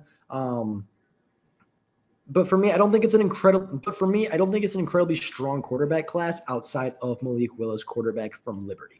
I went to 3 games of MSU, and MSU offense is ticking time bombs. Somebody is bound to go off. I hope so. For Michigan State's sake, oh my God, the Michigan versus State game is going to be a war. It's absolutely going to be a war. It's going to be so fun to watch, though. Chargers versus Cardinals in the Super Bowl, that's not a bad shout. McNamara is garbage. JJ should be playing over McNamara. Believe me, you are not the only one that shares that opinion. I would take Thorne over McNamara. I would agree. But like Tokyo was saying, I think JJ is the most talented quarterback that's going to be at that game. And unfortunately, I don't think he's going to be playing very much. So I think the Lions are screwed with Frank out for the season. We'll see. I don't think Evan played that bad against the Minnesota Vikings. MSU versus Michigan is the day before Halloween. So that is 2 weeks. That is 2 weeks down the line. So very fun. Can't wait for that one. John, we aren't winning 8 games and we won't. We aren't winning 8 games and we aren't winless. I agree. That's where I am right now. Baltimore versus Chargers Super Bowl. Again, not bad. I could definitely see it. Now you personally would take Walker over Corum. I would personally, yes. I would take Walker because I think he's more of a complete package. But with that being said, if you need like one game-breaking play, like one 80-yard touchdown, I don't know if there's a better running back in the Big Ten than Blake Corum for that. We'll get lucky too, and we'll get at least like 4 or 5. I don't like Kenan Slovis I'm not big on him. Grayson McCall is a quarterback that I haven't looked at much. Grayson McCall is a quarterback that honestly I haven't watched enough to know. I know he plays at Coastal Carolina. I know I played with him as a dynasty on NCAA 14, and he was okay. I haven't watched enough Grayson McCall to give you a genuine opinion on him. From what I've heard, he's really good. From what I have seen, the limited amount that I've seen, he's incredibly talented and has some, definitely some qualities to make him a draftable and highly draftable quarterback at that. But I haven't watched them. I have to watch more on these guys. I have to watch more in the quarterback class. And my opinions early are maybe slightly biased and also slightly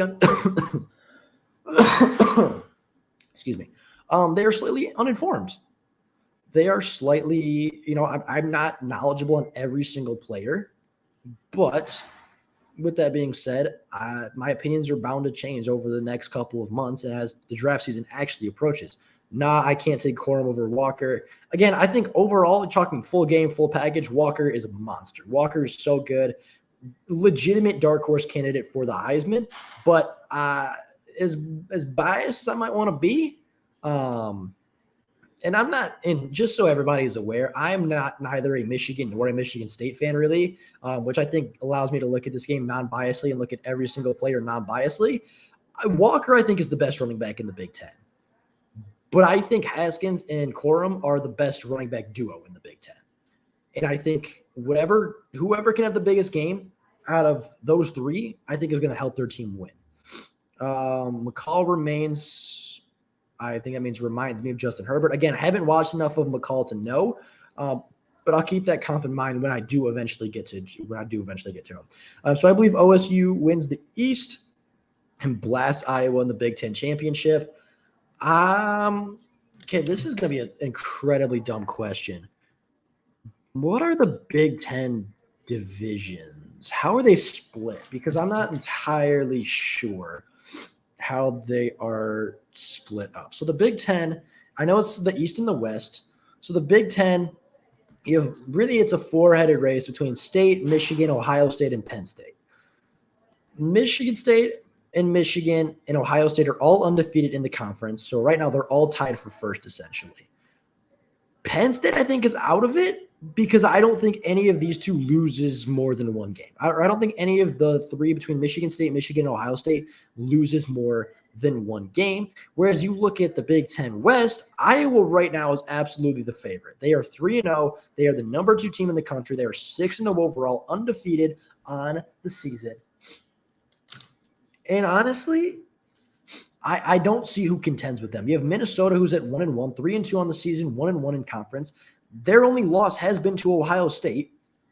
So I think that if Iowa loses a game, especially if they lose a game to Minnesota, I could see Minnesota being the backup for that. But other than that, I don't see Purdue winning that. I don't see Purdue winning out. I don't see – Wisconsin's already 1-2. Nebraska's already 1-3 in conference.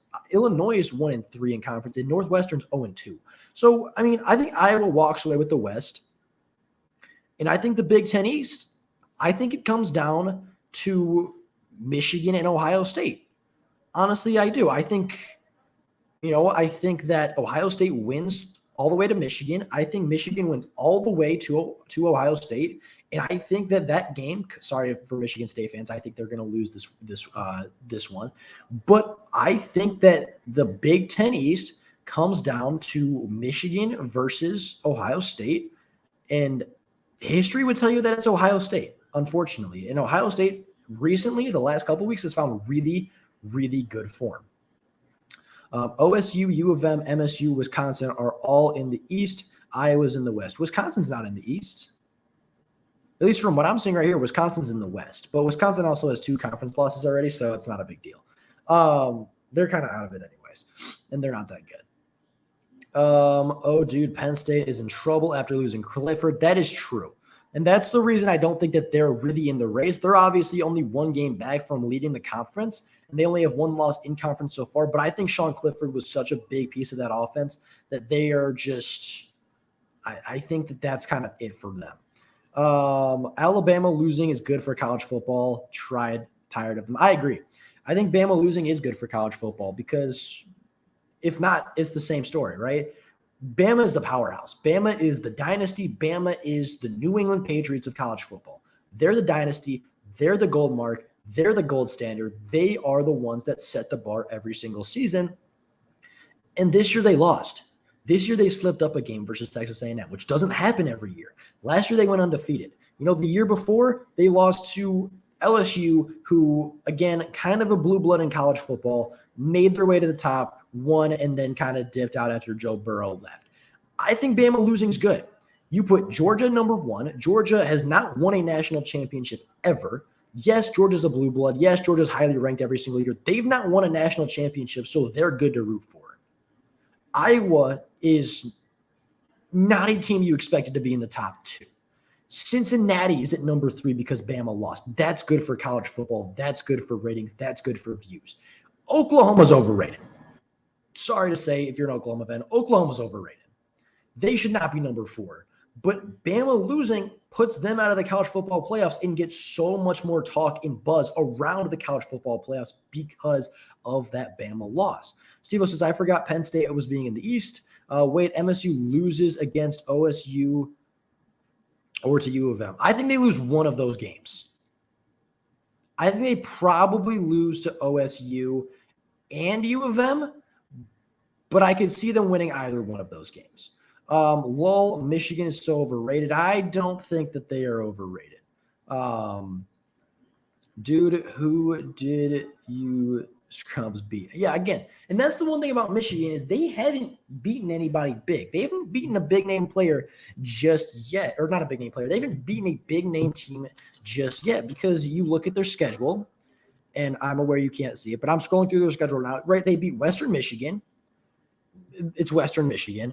They beat Washington, who was ranked in the preseason. Washington is not very good. They did blow out Washington, but Washington isn't great. They blew out Northern Illinois. They barely survived versus Rutgers. I think that was just a bad game on Michigan's part. They then blow out Wisconsin, which was impressive, and then they barely survived Nebraska in Nebraska. It's not a bad schedule per se, but it's not a phenomenal schedule, and that's not really anything crazy. Who did Little Brother beat? Who would MSU beat Miami? Miami's not good. But that's another thing is Michigan State hasn't really played the biggest names either. They played Northwestern, who hasn't won a game in the Big Ten. They played Yorktown, who they blew out. They should have.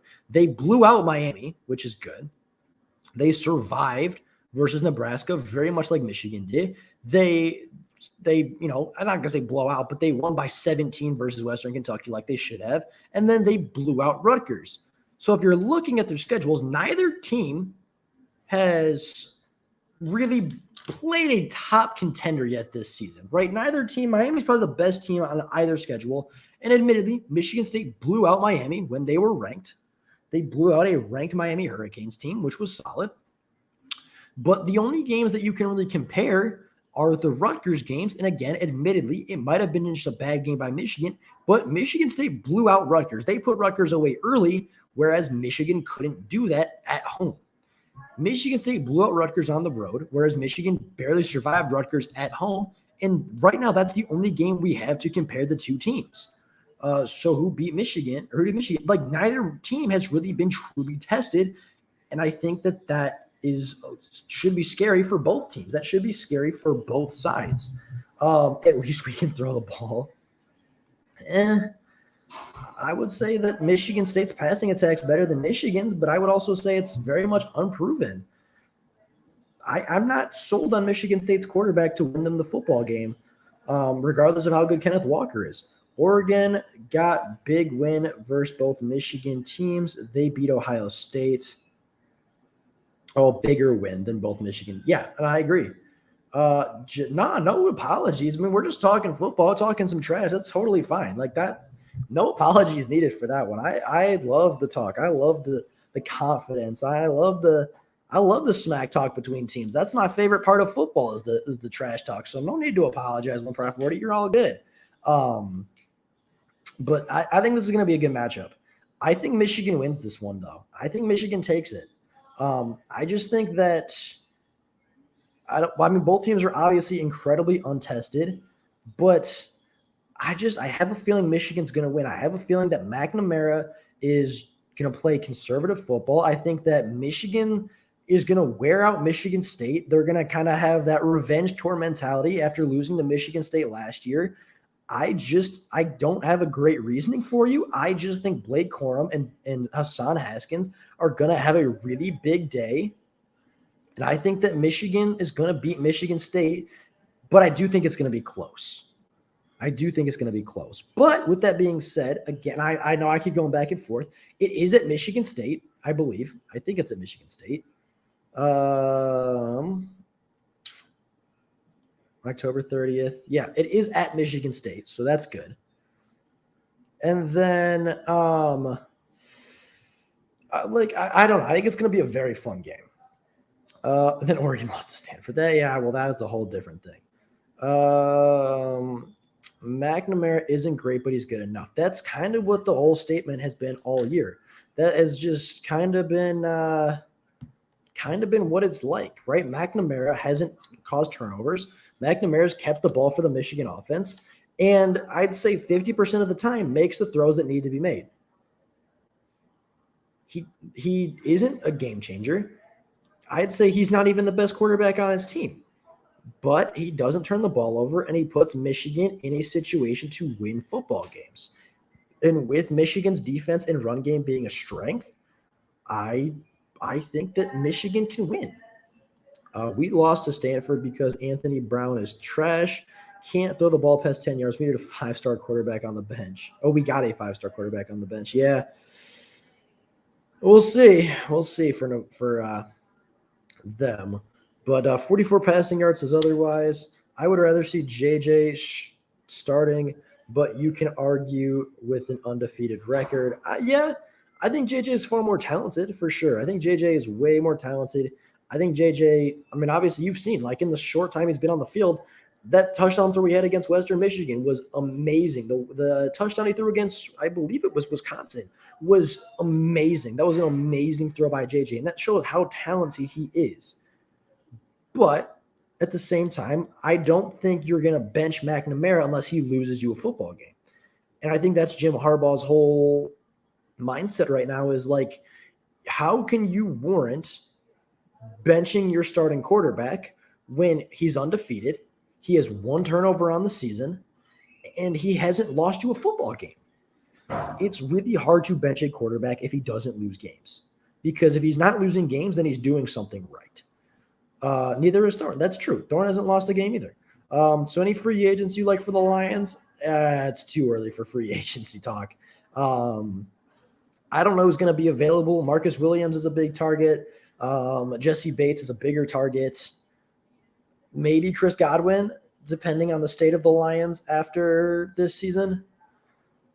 As of right now, I don't have a lot of eyes on free agency targets. I don't like looking that far into the future because there's so much football left to be played, and there are so many spots left to be earned for the Detroit Lions, right? I mean, you obviously have like, first I would say alpha wide receiver. Well, Amon-Ra St. Brown still has 12 weeks to break out, right? Khalif Raymond still has 12 weeks to break out.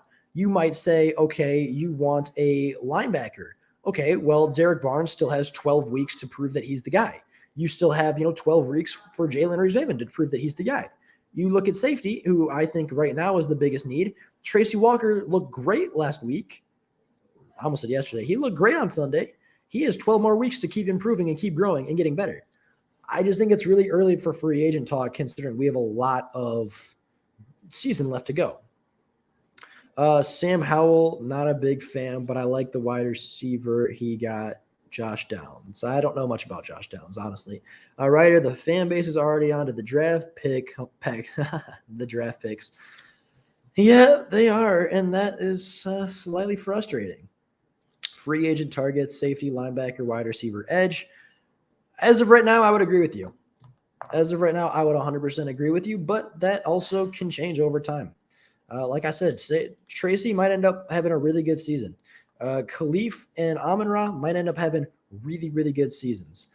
I like Romeo as an edge rusher, but I don't like Trey Flowers. I think he's probably on the way out. That's one that I have confidence saying. Is there edges in free agency next year? I'm not entirely sure. NFL 2020, I typed that incredibly wrong.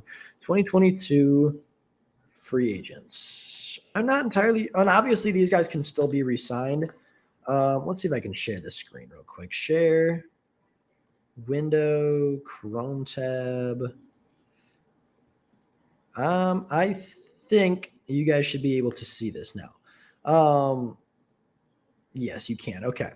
So if we go to free agent tracker, Von Miller is a free agent. Chandler Jones is a free agent, unless they get re-signed. Dante Fowler is a free agent. Whitney Merciless is a free agent. Brandon Graham, this ad needs to get out of my face. So, I mean, there's a couple. So there's a couple good ones. Dude, okay. This needs to go away. But yeah, you look at Von Miller as a free agent. I don't know if I'd go after Von Miller just because he's older. Chandler Jones, same thing. Dante Fowler is 27. He's not bad. You have Whitney Merciless is an older free agent. Brandon Graham's an older free agent edge rusher. Calais Campbell, JPP, Akeem Hicks. There's quite a few veteran edge rushers. Jerry Hughes is another one.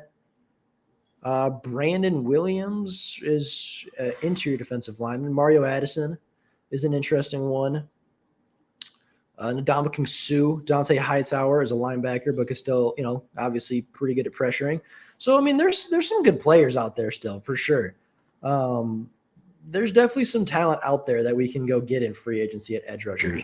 First win will be against Philadelphia. I hope we don't have to wait that long.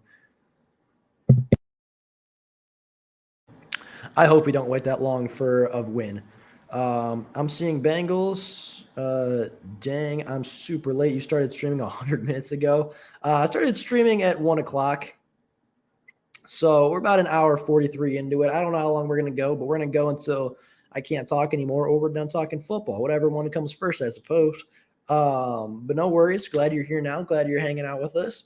But at least we can blow out Rutgers, unlike the team in Ann Arbor. I guess you can definitely hold that one over their head. Ohio State's better than Michigan. I agree.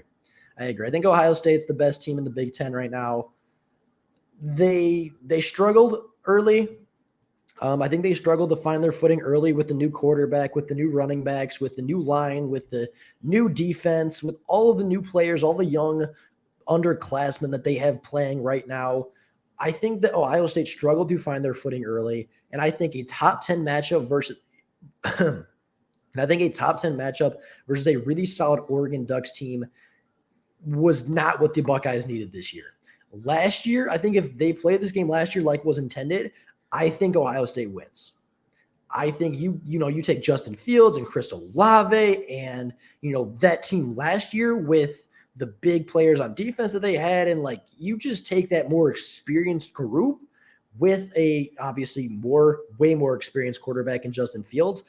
I think you win that football game if you're Ohio State. But with all the youth that they had with the new quarterback, with the new players, I truly think that was the worst possible game for Ohio State. And they only lost by 7, mind you. They did not get blown out by the Oregon Ducks. They lost by 7 points on a game that was, one play could have made the difference of the entire game. And now I think after a couple weeks, they found their footing. They have, kind of got their stuff together. They have found what works for them, and that is TreVeyon Henderson. And I think that now with their new kind of bread and butter, if you want to call it that, I think that they kind of found their workhorse. I think they found what works for them. And CJ Stroud the last 2 weeks has looked phenomenal. Ohio State is the only Big Ten team that can compete with SEC teams. And one part 40 says, because Stroud was just getting his feet wet earlier. I agree. Alex, I assume you're a Buckeyes fan because you're saying, let's go Buckeyes. My mother would be very proud that I have Buckeye fans on the live stream right now. Henderson's a monster. Henderson is so good. TreVeyon Henderson, true freshman, number 32 for the Buckeyes. He is good. Oregon didn't even have Thibodeau in that game too. That is true. But Oregon's a good football team. I mean, Oregon, I think still, even with the injuries they've suffered, I think is still a top 15 program in the country. And like I said, for the second week, the second or third week that Ohio State played Oregon, I just think that was the worst possible time for them to have the matchup. And I think if they play again right now, I think it's a very different game. If they play another game at the Horseshoe, same day, same weather, same everything, if they play that game again right now, knowing what they know about their teams, even 100% fully healthy, I think the Buckeyes win now because they found their identity, and that identity is TreVeyon Henderson and not CJ Stroud. Not that CJ is bad. CJ Stroud has been playing incredibly well, and even over the last couple of games, I think he has 10 touchdowns to 0 interceptions or something. CJ has been really, really good. But at the same time, he's young. He's a sophomore, I believe, maybe even a redshirt freshman. And just he needed to find his footing in the NCAA. He needed to lose a game, and he needed to throw a bad interception or two while getting his feet wet. But you look at the season, right? Because CJ Stroud threw interceptions his first couple of games. And everything's lagging. Okay. Let's see if this works. CJ Stroud on the season, it has a 66.2% completion percentage for 1,700 yards, 18 touchdowns and 3 interceptions. That's really, really good for a freshman quarterback. CJ needed 2 to 3 weeks to get his feet wet in college football. He didn't throw a pass his entire first year of college under Justin Fields. Didn't throw a single pass. His first pass came against Minnesota in week 1. So he needed a couple weeks, but he's come back. He's played so much better. CJ, again, 1,700 yards, 18 TDs, 3 picks. Travion Henderson has 70 carries, averaging 8.7 yards per attempt with 9 touchdowns. He has 11 touchdowns on the season while averaging 9.9 yards per touch. That's amazing. That is unbelievable as a true freshman. Now CJ Verdell for the season. That's true too. But I think Penn State's in trouble because of the Clifford injury, because that backup was laughably bad. That is true. Not that Iowa's secondary isn't really good, but yeah, their Penn State's backup quarterback definitely struggled in his first game. But I'll come back on October 30th. You know what? I'll be here. I'll be here on October 30th with you. Who's the 5-star freshman quarterback OSU has on their bench? Are you talking about Kyle McCord or Jack Miller III or Quinn Ewers? Because they're all 5-star quarterbacks on the bench. Ohio State has 3. They have 3 5-star quarterbacks sitting on their bench right now. One of them will probably end up transferring by the end of their tenure at Ohio State. Yeah, they got a lot. By the way, Chiefs place Clyde Edwards-Helaire on injured reserve. That sucks for him. Ohio State is my favorite college football team, and the Green Bay Packers are I don't like you anymore. You had me with the Ohio State, lost me with the Green Bay Packers. Not doing it. Iowa's defense is really good, especially their secondary is really good. So I think Penn State's backup quarterback gets a break because he was thrust into a really hostile environment in an away game versus a top 5 team in the country, top 1 secondary in the country. Like, I don't think there's a secondary, at least turnover-wise, that competes with the Iowa Hawkeyes over the last, 3 years. They have the most interceptions. I'll give Penn State's quarterback a pass for 1. And everybody says that Iowa would not have beat Penn State without Sean Clifford getting hurt. Sean Clifford threw 2 interceptions in the time that he was in. Even one of the better, more experienced quarterbacks in college football struggled against that Iowa defense. So I'm going to give the kid from Penn State a break. I'm going to give the backup quarterback a break and see what he does next week. The Chargers are my favorite team outside the Lions. I don't really have a favorite team outside the Lions. I like Buffalo and I like Baltimore. But I wouldn't say I have a favorite team outside of the Detroit Lions. The Lions are my team, and there's nothing wrong with having a second team, but that's just my guy. Iowa's defense is scary, but Iowa's quarterback is awful. That is true. I will 100% give you that. I think any of the 4 Ohio State quarterbacks start at Iowa, or any of the 4 Ohio State quarterbacks start at Iowa right now. And I think that's just a fact. I think that's something everybody has to accept because I think it's true. Clifford was carving them up with his legs. That's true. I will give you that. But through the air, Iowa's defense looked good even with Clifford in the game. Iowa's overrated in my opinion. They're good, but they can't compete with the big boys in the playoffs. I think Iowa's defense can compete in the playoffs. I'm not sold on their offense. I'm not sold on the quarterback. I'm not sold on the weapons. I think it was number 5 or 15. There's one really good playmaker for Iowa's offense, but you can't really win with just one playmaker. So honestly, I'm not sold on Iowa as a team, but I'm absolutely sold on Iowa as a defense because their defense is phenomenal. Their defense is untouchable in the college football world. I wouldn't say they're on the level of Georgia, but they're definitely a top 4 defense in the country, in my opinion. And with a top 4 defense, anything is possible, especially when you get to you win 2 games in your national championships. When you're in that situation, when it comes down to 1 game, any given Saturday or Sunday or Monday or whenever the national championship is played, it comes down to one game, I think Iowa's defense is good enough to win them a game versus anybody. You think Iowa's defense can handle Bama? I think they can. I think that they can. I think Iowa's secondary can handle the Bama offense. Now, I don't know if the Bama defense, or I don't know if the Iowa offense can handle the Bama defense, but I think Iowa's defense can, for a majority of the game, shut down Alabama's offense. Georgia got one defense. They shut out. Yeah, Georgia's the number one. I can't believe that Alabama's out of the top 4. I think Bama should be number 4, personally. I want half their defense. Yeah, me too. I think Georgia's defense is so good this season. They're the favorites to win the championship. I agree. I think that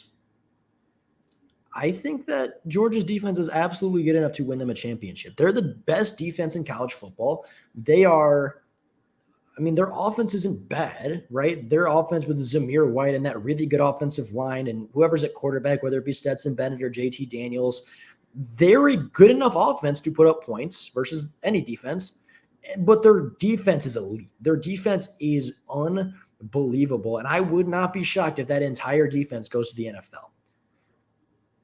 90 to 100% of that defense could very easily go to the NFL, and it would not surprise me. We need half the Georgia defense on the Lions. That might be true. Unfortunately, I would take a lot of the Georgia players on the Detroit Lions defense. Yeah. But, at the same time, I'm not even that disappointed in the Lions defense because they're not playing that bad. Like, the defense, for whatever reason, is the one keeping us in football games. So, you can't really be that mad at the defense for that one. But I do get what you're saying. Yeah, the Georgia defense is very much a talented one. College football is a lot more fun when you're winning. I would guess that is true. Any thoughts on Pitt's QB, Kenny Pickett? Could be a Lions target if they pick one in the mid-rounds. Can't see the Lions taking one in the first round. I agree. I don't think the Lions take a quarterback in the first round. I just don't see it. I don't think they're at that stage yet. But I do think the Lions are at the point where Jared Goff has 2 years left on his contract after this year. And you could be looking at a Kenny Pickett or a Desmond Ridder or a JT Daniels in the mid to even later rounds that you just, you kind of develop. You sit him for a year. He's obviously got the talents, regardless of what player I just mentioned or what player you want to go with. They have the talent, and maybe they're just young and need a year to learn. And yeah, Jared Goff, and you don't got to learn from Jared Goff. So you learn from Jared Goff what not to do, which is turn the ball over 9 times in 5 games. But I think if the Lions want to go quarterback in the mid rounds, if there's a quarterback sitting there staring them in the face, like if Desmond Ridder's there on the 3rd round, if Kenny Pickett's there in like the 4th, if JT Daniels is there in the 4th, and he's the best player available for your team, and you filled out some really good spots and holes in your team, you're pretty set. And you kind of feel confident about what you have. I don't see a reason not to take a backup quarterback. Georgia's pretty good this year. Yeah, they're all right. They're not, but I would take McNeil over Jordan Daniels. I would too.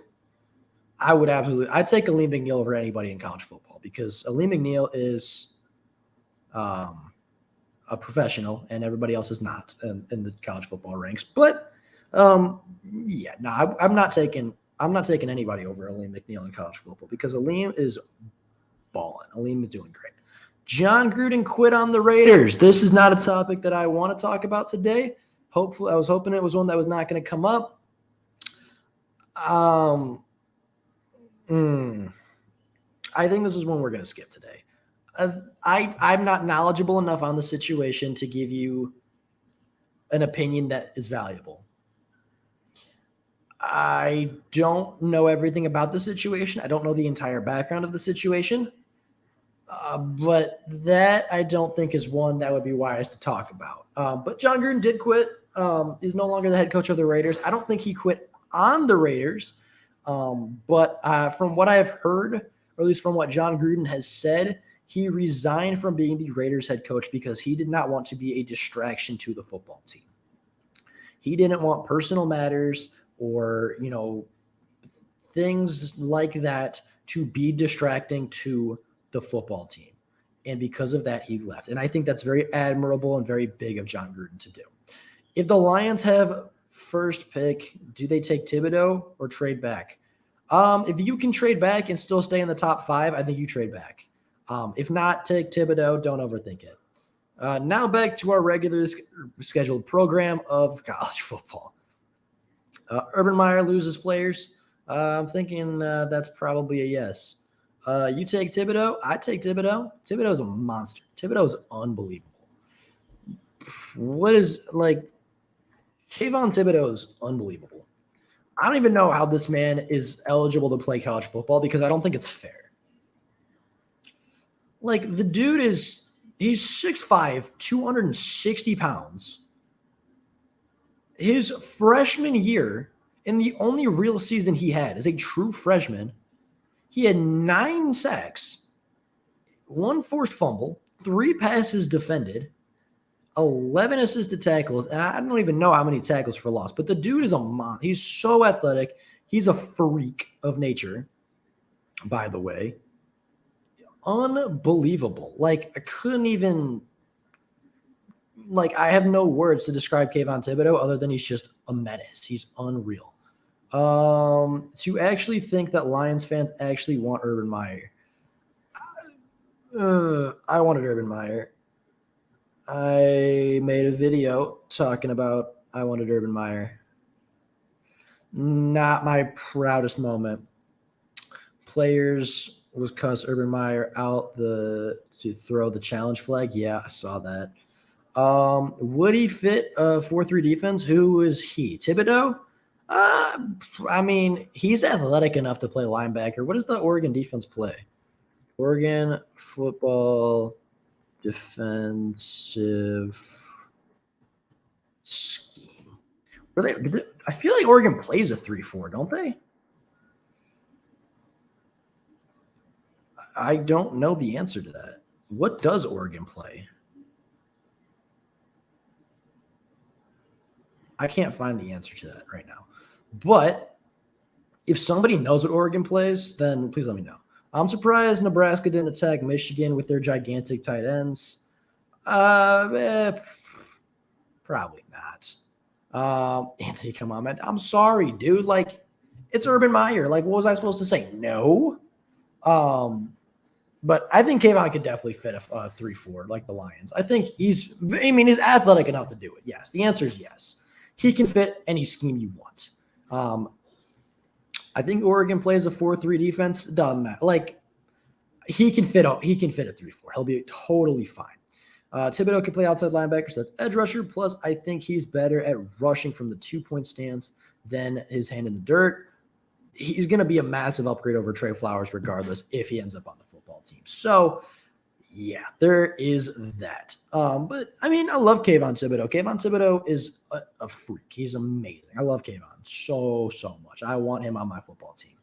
But I don't want to be bad enough to get Kayvon Thibodeau is the dilemma that I'm really at. But, yeah. Not dude, I'm sorry. I wanted Urban Meyer. He's Urban Meyer. How do you say no? My Detroit Lions suck. That's fine. You know what? It is what it is. Whatever. It is what it is. Coming from a Bears fan, I don't think you have much room to talk. At least our coach knows what he's doing. Both are 6'9" towers. Your Bears aren't that much better. They're really not. And honestly, your coaching staff's pretty bad. Matt Nagy's pretty horrible at his job. Sorry, buddy. Dan Campbell will be here for a long time.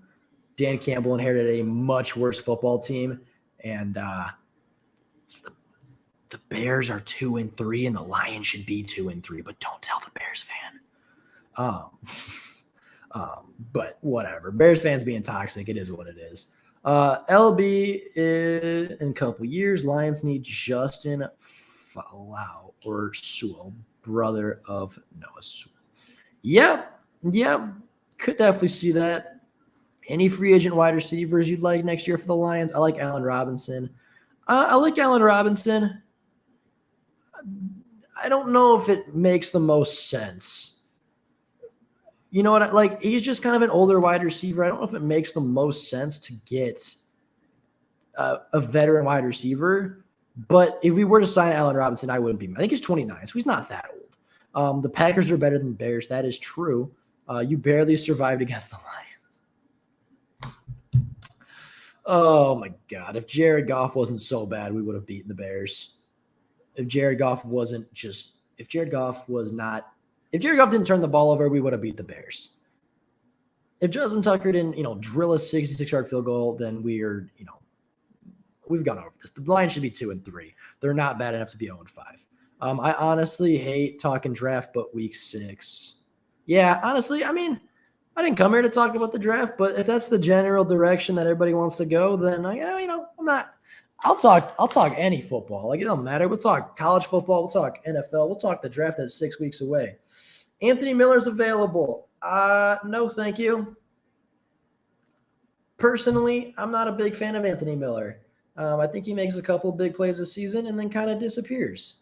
And I don't think that's what the Lions need, especially with a young wide receiver like Amon-Ra and Khalif and, Daryl Hodge and whoever the other guy is that the Lions traded for with that 5th-round pick. I just don't think it's a good idea to bring in another wide receiver to take away touches from the young guys that need the touches. So personally, I'm not trading for a wide receiver. I'm not buying it all this year if I'm the Lions. I'm not selling either. If I'm the Lions and the trade deadline comes up, I'm sitting completely still because it doesn't make sense to trade for or away players at this point of the build. The Green Bay Packers are going to stomp the Bears probably. This dude really checked in and said the Lions suck and then dipped. He's not even defending himself. Oh, there he is. He has a high case of dropsies. That's true as well. Don't talk bad. Your quarterback is – yep, he does. Jared Goff is not a good quarterback. That's totally fine. But just know if we had a serviceable quarterback that doesn't fumble every 20 seconds in the 10-yard line, the Bears only won by 2 scores. And Jared Goff turned the ball over twice. So, yeah. You're not that dominant as you think, bud. Benson needs to show something soon. I agree.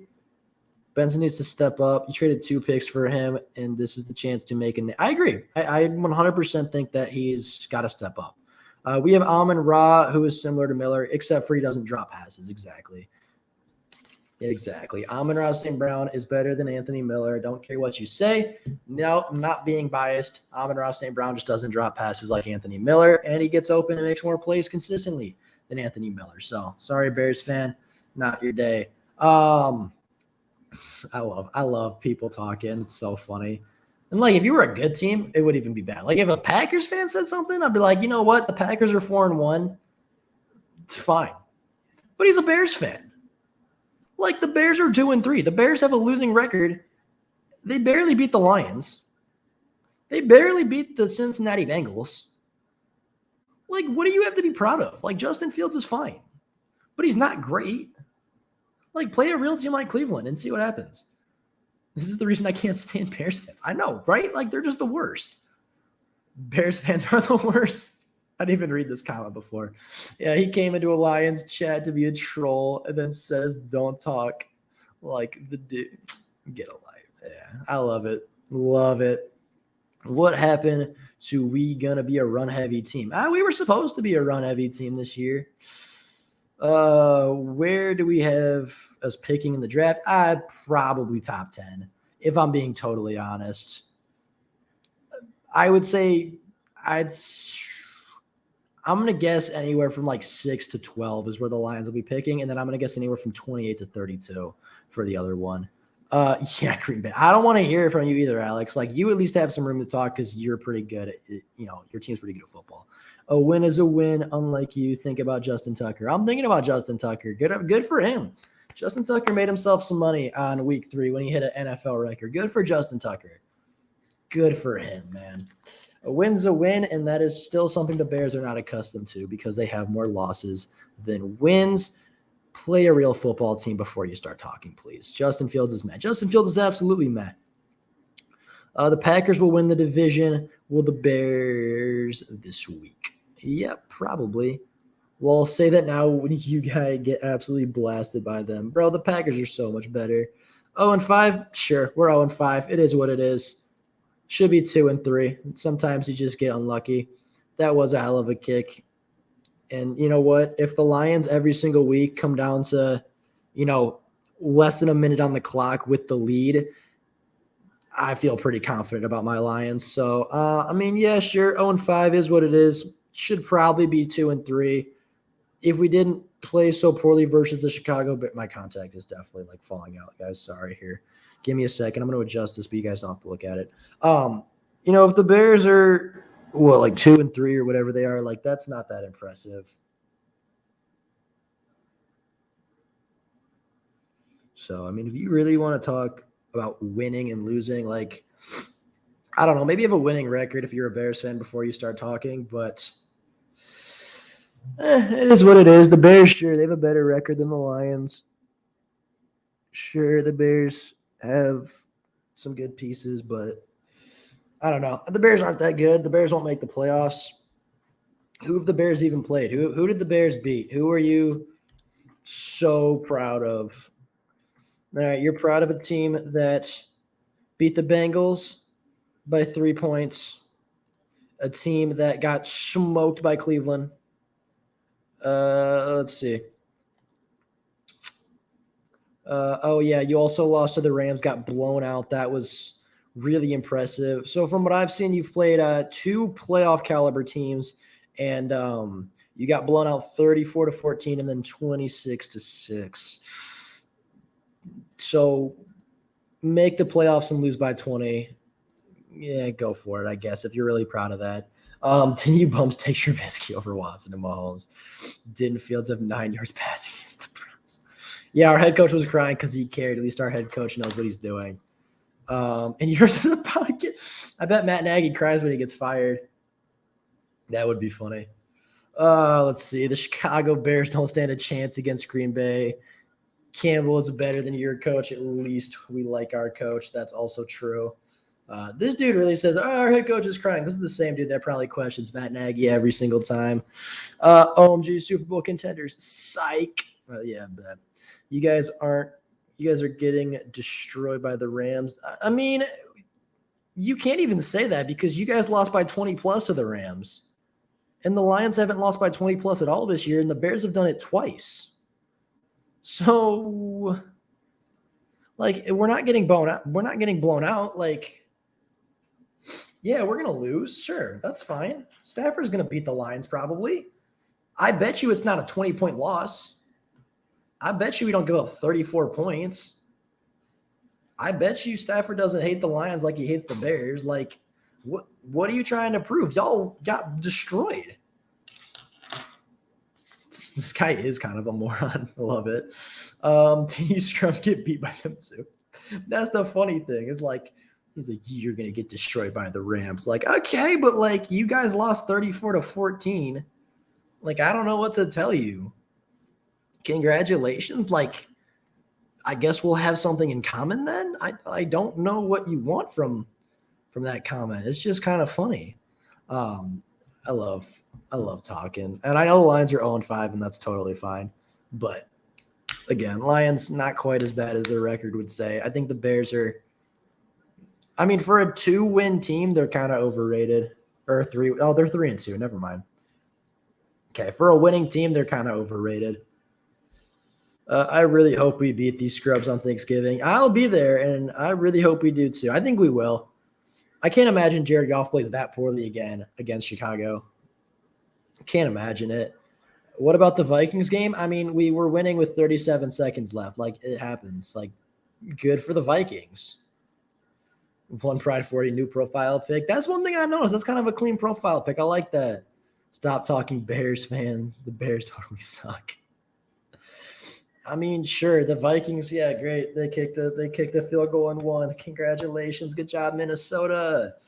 Woo! They're so good, even though they were losing with 30 seconds left. Same thing with Baltimore, who's, unlike your team, an actual playoff contender. Woohoo! When you play the Ravens, I want to watch you get blown out. and it's going to be funny. I'm going to die laughing. We lost the last second field goal. It was a good game, and we fought to the end. That is facts. We don't have a wide receiver. You obviously don't watch the Detroit Lions because Amon-Ra St. Brown and Khalif Raymond and Quintez Cephas are all fairly solid options. And outside of Allen Robinson, what wide receivers do the Bears have? Because if you say Anthony Miller, I'd take any of our wide receivers over Anthony Miller. And Allen Robinson doesn't even want to be there. So congratulations. I guess if you're really grasping at straws now, you guys don't have an offensive line. Also true. You guys have an aging defense. Very true. The Bears have an interesting quarterback situation. I think Justin will be fine, but yeah. And you guys have wins versus the Raiders, the Lions, and the Bengals. Like, absolutely congratulations. You beat a team that no longer has a head coach, a team that's 0-5, and a Cincinnati Bengals team that, is 3-2 that hasn't had a single quality win yet. So, yeah, congratulations, Bears fans. You guys are so good. Oh, my God, 24-14. That's so funny. You got Jared Goff didn't fumble like 4 times in the fucking red zone. Oh, I did not mean to swear. Oh, my God. That's my fault. Like Jared Goff didn't fumble 3 times in the red zone inside the 10-yard line. Okay. We'll just pretend that those things didn't happen. It's a picture of Walker. Yeah, well, you deserve it. Walker's kind of a beast. The Bears are a season away from a rebuild. Yeah, exactly. The Bears need to find a coach that can call a game. Or, better yet, an offensive coordinator.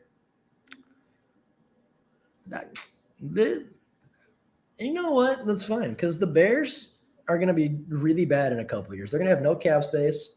They're going to be relying on like 50-year-old Khalil Mack. Eddie Jackson's kind of trash now. Jalen Johnson's super overrated. Who else is on? Roquan's pretty good. I'll give Roquan. Roquan's kind of a beast. I'll give him that. But by the way, how are we losing? I was mistaken. My fault. I don't really follow the Bears. You're right. I corrected myself. I said 3-2. I went back and I corrected myself. Okay, give it a break. But if that's my only mistake, if that's the only thing I've missed on so far, I guess I'm doing pretty good. No, swear like that. You mean it? No, I did not mean to say that word. That's a demonetization probably. Good luck, Bears, against the Packers because you're going to need it. Oh, my God, I can't breathe. I'm just laughing, having a good time now. Like, we're not even really talking football. We're just kind of talking trash at this point. But, nah, we're doing all right. Yeah, my fault, Bears fans. You're right. You're 3-2. Congratulations. My fault. Very mistaken. That makes every other point that I've had completely irrelevant. You still don't really have a quarterback, still don't really have an offensive line. You have one good wide receiver. Your tight ends are kind of trash. Your defense is not that great.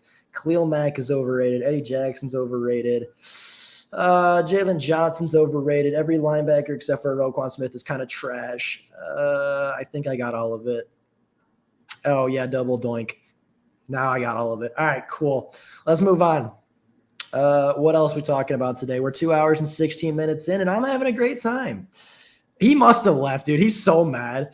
You can tell, like, every comment he had, he kept grasping at straws, too.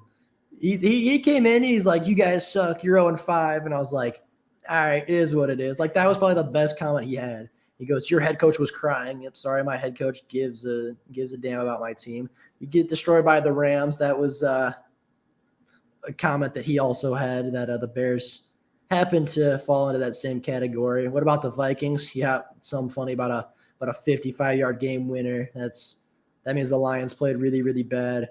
You guys don't have one wide receiver. Actually, we have 7. You guess the guy can't count. 24-14, ha ha ha, 3 turnovers in the red zone is what it is. Apparently, I'm stupid because I don't follow the Bears. He definitely left. He's so mad. Let's see. And that wide receiver about to leave. Very much true. I'm just taking up for you because that Bears fan is no right talking. Absolutely. That's facts. I really hope we beat them on Thanksgiving. We better beat them on Thanksgiving. I think they will. I think they got a second chance. They're going to game plan against Justin Fields. Hopefully they get a little healthier. Hopefully they can stop the run. That's the only thing that really scares me about the Bears is like David Montgomery's pretty solid. I'll give him that. I think David Montgomery, he's a pretty good back. I've liked David Montgomery since he was at Iowa State. Like he's always been really good. But I mean, if we stop that, we're pretty solid. I hope we beat them. 100%. I hope we beat them on Thanksgiving. But unfortunately, I think we're going to have to start wrapping it up here. My voice is starting to hurt. We are an hour and 18 minutes in. Oh, there he is. No, just kidding. We're not done. I don't think David Montgomery's hurt. You guys haven't been to the playoffs since 5 years. That's one, phenomenal English. Two, that's not that sad considering we had Matt Patricia for 3 of those years. And 3, doesn't matter if you make the playoffs if you don't win the games. So there you go. I don't know if David Montgomery is hurt or not. I didn't think he was, but it's possible. Biggest reason why I can't stand Bears fans. But like even this one, his insults are getting less and less. You guys haven't been in the playoffs since 5 years. Like one, he's so mad he can't speak English. 2, 5-year playoff drought is not that bad. And again, it doesn't matter if you make the playoffs if you're not winning the playoff games. I don't care. Talk to me when you get a win. I mean, talk to me when you get a quality win. Like, okay, talk to me when you win the playoffs since you're so proud of that. Biggest reason, love it. Love Bears fans. I have a Bears fan in my dorm who loves talking. And I think is my favorite person in the dorm because we just go back and forth every single day. Every time he passes my door, every time I see him in the hallways, we go back and forth about the Lions and Bears. And it's amazing. It's my favorite part of the day is talking with a Bears fan about the not good Bears. It was good. It's been a while. It has been a while. I've been very busy, but I'm here now. Been here for almost 2.5 hours. I'm going to stretch it to 2.5. You know what? We'll go to 3:30 and then we'll end it for the day. All right. Well, let's do that. We've been here for a while. We've been doing all right. Bears fan dropped in to try to talk some smack. He's not very good at it. But you know what? For a Bears fan who doesn't know English, he's doing all right. He's doing his very best. Talk to me when you get a quarterback. Actually, Justin Fields destroyed the Lions. Yeah, Justin Fields passed for 200 yards and an interception versus the Lions. That quite the destructive game right there for Justin Fields. That one really hurt my soul that Justin Fields didn't even get a touchdown. But yeah, 100% just destroyed the Bears. You take away David Montgomery from that game, it's pretty rough. But you know what?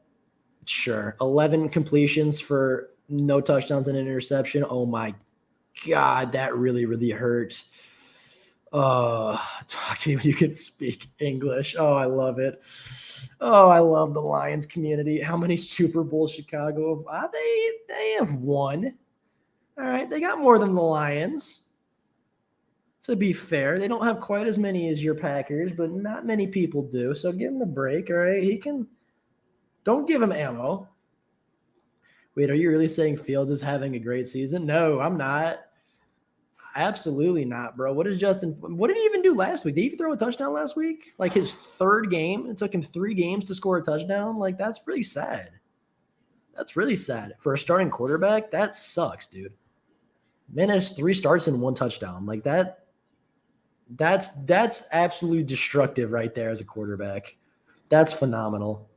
Could not believe we were playing Justin Fields. And the funny thing is, I was even upset that Justin Fields was taken by the Bears. I have a video of me on draft night realizing that the Bears are going to trade up for Justin Fields, or that they traded up for Justin Fields. And I was so sad because I was so high on Justin Fields. And I still think he's going to be good. I just don't think I just don't think that he's having a great rookie season. I mean, 0-17 is a stretch. We're definitely going to get a couple wins. Probably not as many as the Bears, which is fine. But you know what? We're also missing all of our best players, and we're still very, very tight in a lot of games. So, I mean, you can make the joke 0-17. That's only been made a couple of times. How original. They still touch themselves about the 85 Bears when we probably weren't even alive. There's no way this Bears fan was alive at 85. Like, I'm sorry. This kid's 12. There's no way Bears fan is more than like 12, 15 at the most. I love it. He's not even impressive. No, he's not. Justin Fields has not been that good at a quarterback position. I mean, in his defense, he's been better than Andy Dalton. Like, he's not horrible. He hasn't been horrible in every game, I suppose. Yeah, Bears fans, you have nothing to say to me because I'm a Green Bay fan. Oh, okay, he's 16. Okay, I was close. But you were right, One Pride. He wasn't alive for the 85 Bears, so he probably thought that was a good roast. He probably thought he was like, yeah, I'm 16. I'm not 15. I'm not a child. I know what I'm talking about. Get out of here, bro. I get a kick out of people saying the Lions are going to go 0-17. We're due last second. I know. It's funny. Well, they getting curb stomped in 22. Yeah, pretty much so. I mean, it is what it is. I love talking football so much. I missed this. I missed our community. I missed everybody coming together. I know we're kind of winding down to the end of the stream. We've been out for like 2 and a bit hours. It's a long time. My voice is hurting a little bit. I don't got any water in this room, but he proved my point exactly. He literally fell right into not a trap, but dude literally just walked right into it too. Dude hasn't even hit puberty yet. That's tough, dude. Hey, leave the man alone. You know, you can make fun of him for being a Bears fan. Don't make fun of my man for stuff he can't control. All right? Maybe he'll hit puberty next year. It's fine. I love Lions fans. The only thing they can do is talk. They can't even get no wins. Again, you can tell this kid's 16 and failing English. I love Lions fans. The only thing they could do is talk bad. They can't get no wins. Ha ha ha ha ha ha ha. Love life, dude. Hope you have a great day, Bears fan. Hope you have a great day, everybody else. Love the lives, my dude. I love the English that Bears fan is putting out right now. Like, dude, I love you being here. I love the support, and I love that you love my channel so much that you have to be here at 3:24 p.m. on a Tuesday. But can you do me a favor and go practice your English? Like, go study for that English exam you got coming up. I know you got a test on like tomorrow, got a test on Thursday. Maybe it's on Friday. You got a couple days to study. Dude, go study for that English test. Go do whatever you got to do to pass your English class, because I don't think you're there quite yet. I got a good laugh out of Bears fans. Yeah, so did everybody else.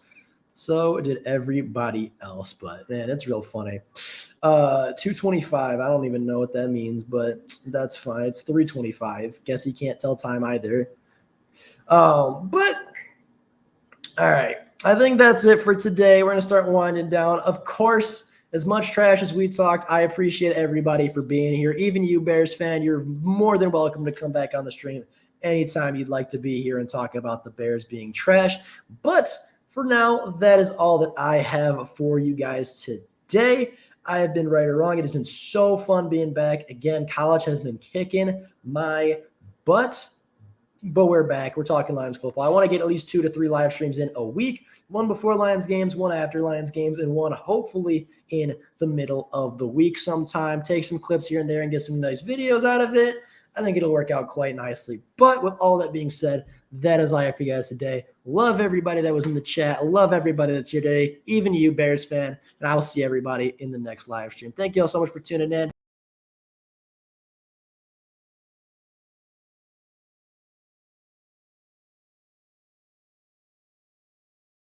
Just kidding. I hit the wrong button. Haha, that's funny. One Pride 40 says he's feeling math too. All right. For real this time, I appreciate everybody for being here. Love everybody. Love all the Lions fans. Love the support. Thank you for sticking around for the long MIA, the long hiatus. Appreciate you all. I will hit the right button this time. Love all you.